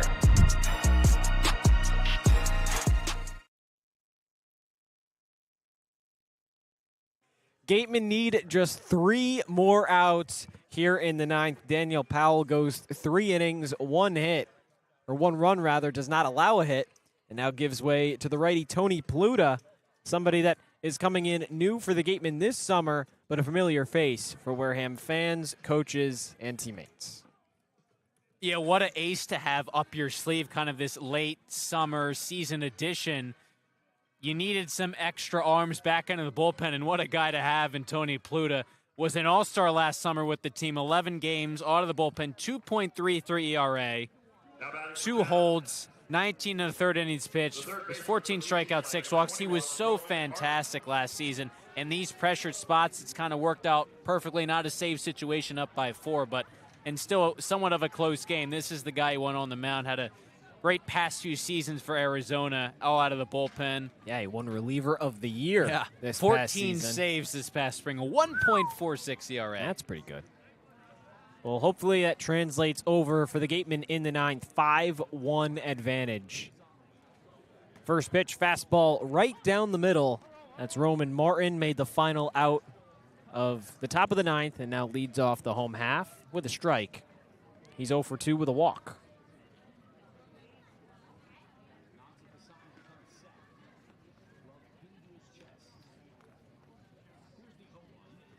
A 1 pitch, fouled away down that right field line, slicing out of play. It's 0-2. You look at Pluta's stat line even more this past spring at Arizona. 34 strikeouts, 7 walks, and in that breakout 2024 campaign, 21 strikeouts, 2 walks. So he's a guy, a lot of relievers, listen, they'll get that adrenaline up, get your heart rate going, making them watch, but he's going to be around the strike zone. Some strikeouts, not a whole lot of walks at all. He was great for Arizona, great last season for the Gatemen as well. 0-2 pitch, fouled away, straight back into the netting, and the count remains 0-2 on Martin. You're seeing it here. He's just attacking the zone. He's gone low, then he's gone high, but he's been right around but he's the ahead, plate. and that's kind of what he has the luxury to do. And if he does miss, it's going to be for a reason.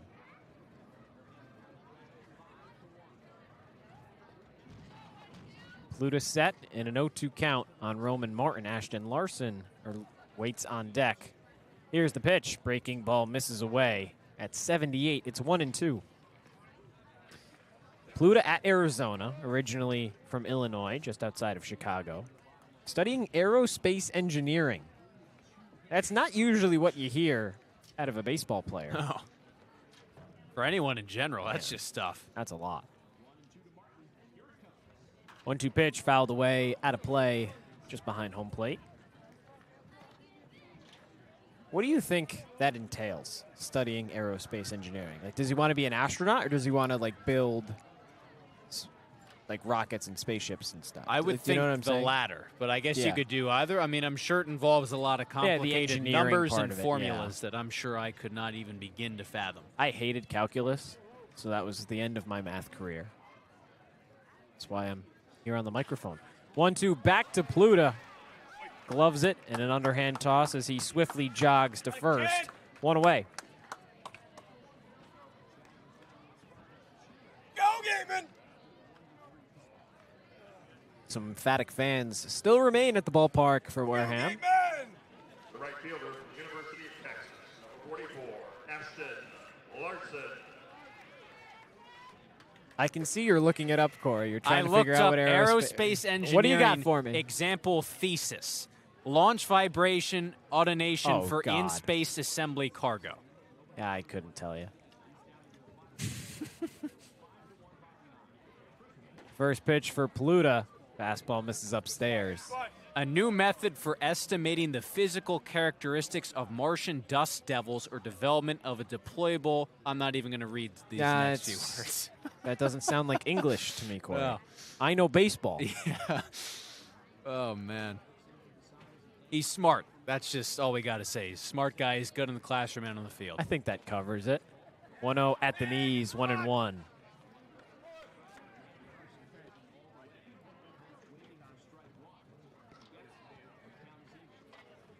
It's pretty cool, though. Yeah, credit to him to be able to balance all of his baseball work plus, I mean, listen, any student athlete does, but all of that stuff, tip your hat to him. 1-1 pitch, one away, swing and a miss, 1-2. I mean, this fastball breaking ball combo has really been good. I mean, he has 4 runs to work with, but he's just not messing around. What you want to see out of a guy just trying to slam the door. I feel like the Gatemen could be up 2-1 right now. Yeah. Pluta doing his best to shut the door. 1-2 pitch, swing and a miss. 2 away here in the 9th. So, Cory, Gatemen, if the Gatemen hold on, take this one. Up by 4 here in the 9th. It's 5-1. You have an off day tomorrow, and then you're back at home to face Orleans, a team that so far you've taken 2 out of 3. It's a big game. Kind of feels like Orleans also playing some pretty hot baseball across Cape Cod as it stands right now. Picked up a win over Brewster. First pitch misses upstairs on lane, 1-0. Yeah, Orleans beating Brewster 7-4 today. So the Firebirds improve to 15-13-2. Should be a good one that we'll have on our hands. Absolutely. 2 really hot teams. 1-0 count. Fastball at the knees. It's 1-1. And it feels like the Firebirds haven't gotten a lot of credit for kind of what they've been able to do lately because they're still in the bottom part of that East Division. They've dug themselves some big holes this season, but they've always gotten out of them. And, again, they're playing some hot baseball. So, as you said, it should really be a fun matchup. 1-1 pitch. 2 away here in the 9th. Pluta kicks and fires. Breaking ball misses away. 2-1 on Isaiah Lane, the shortstop, hitting 7th. If he were to reach, Jake Hanley would come up to bat. Just trying to extend this contest.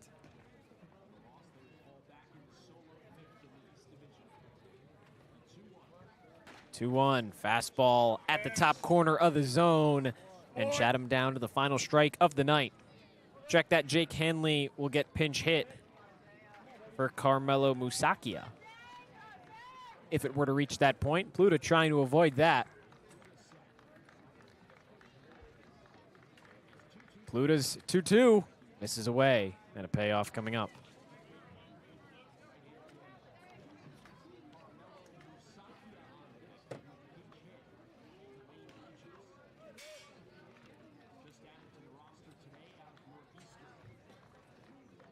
looking for that final out in the ninth. Number 27, here's the 3-2. In the air, should do it. Right along that third baseline, it stays in fair territory for Van Shane. He makes the grab. For the first time this season, the Gatemen have beaten the Anglers. Wareham takes down Chatham 5-1 from Veterans Field and improves to 2-1 in the season series against the Anglers. You know, Josh, this certainly wasn't, I don't think, 1-2 rather, the biggest win of the summer for the Gatemen. And I'm not going to make the claim that this was their best win, but it certainly feels like it's up there when you look at how they played in all facets of the game. They got ahead early. They scored 5 runs. Certainly not going to blow anyone away, but that's all they needed. On the pitching side, Consiglio was dominant the 5 shutout innings.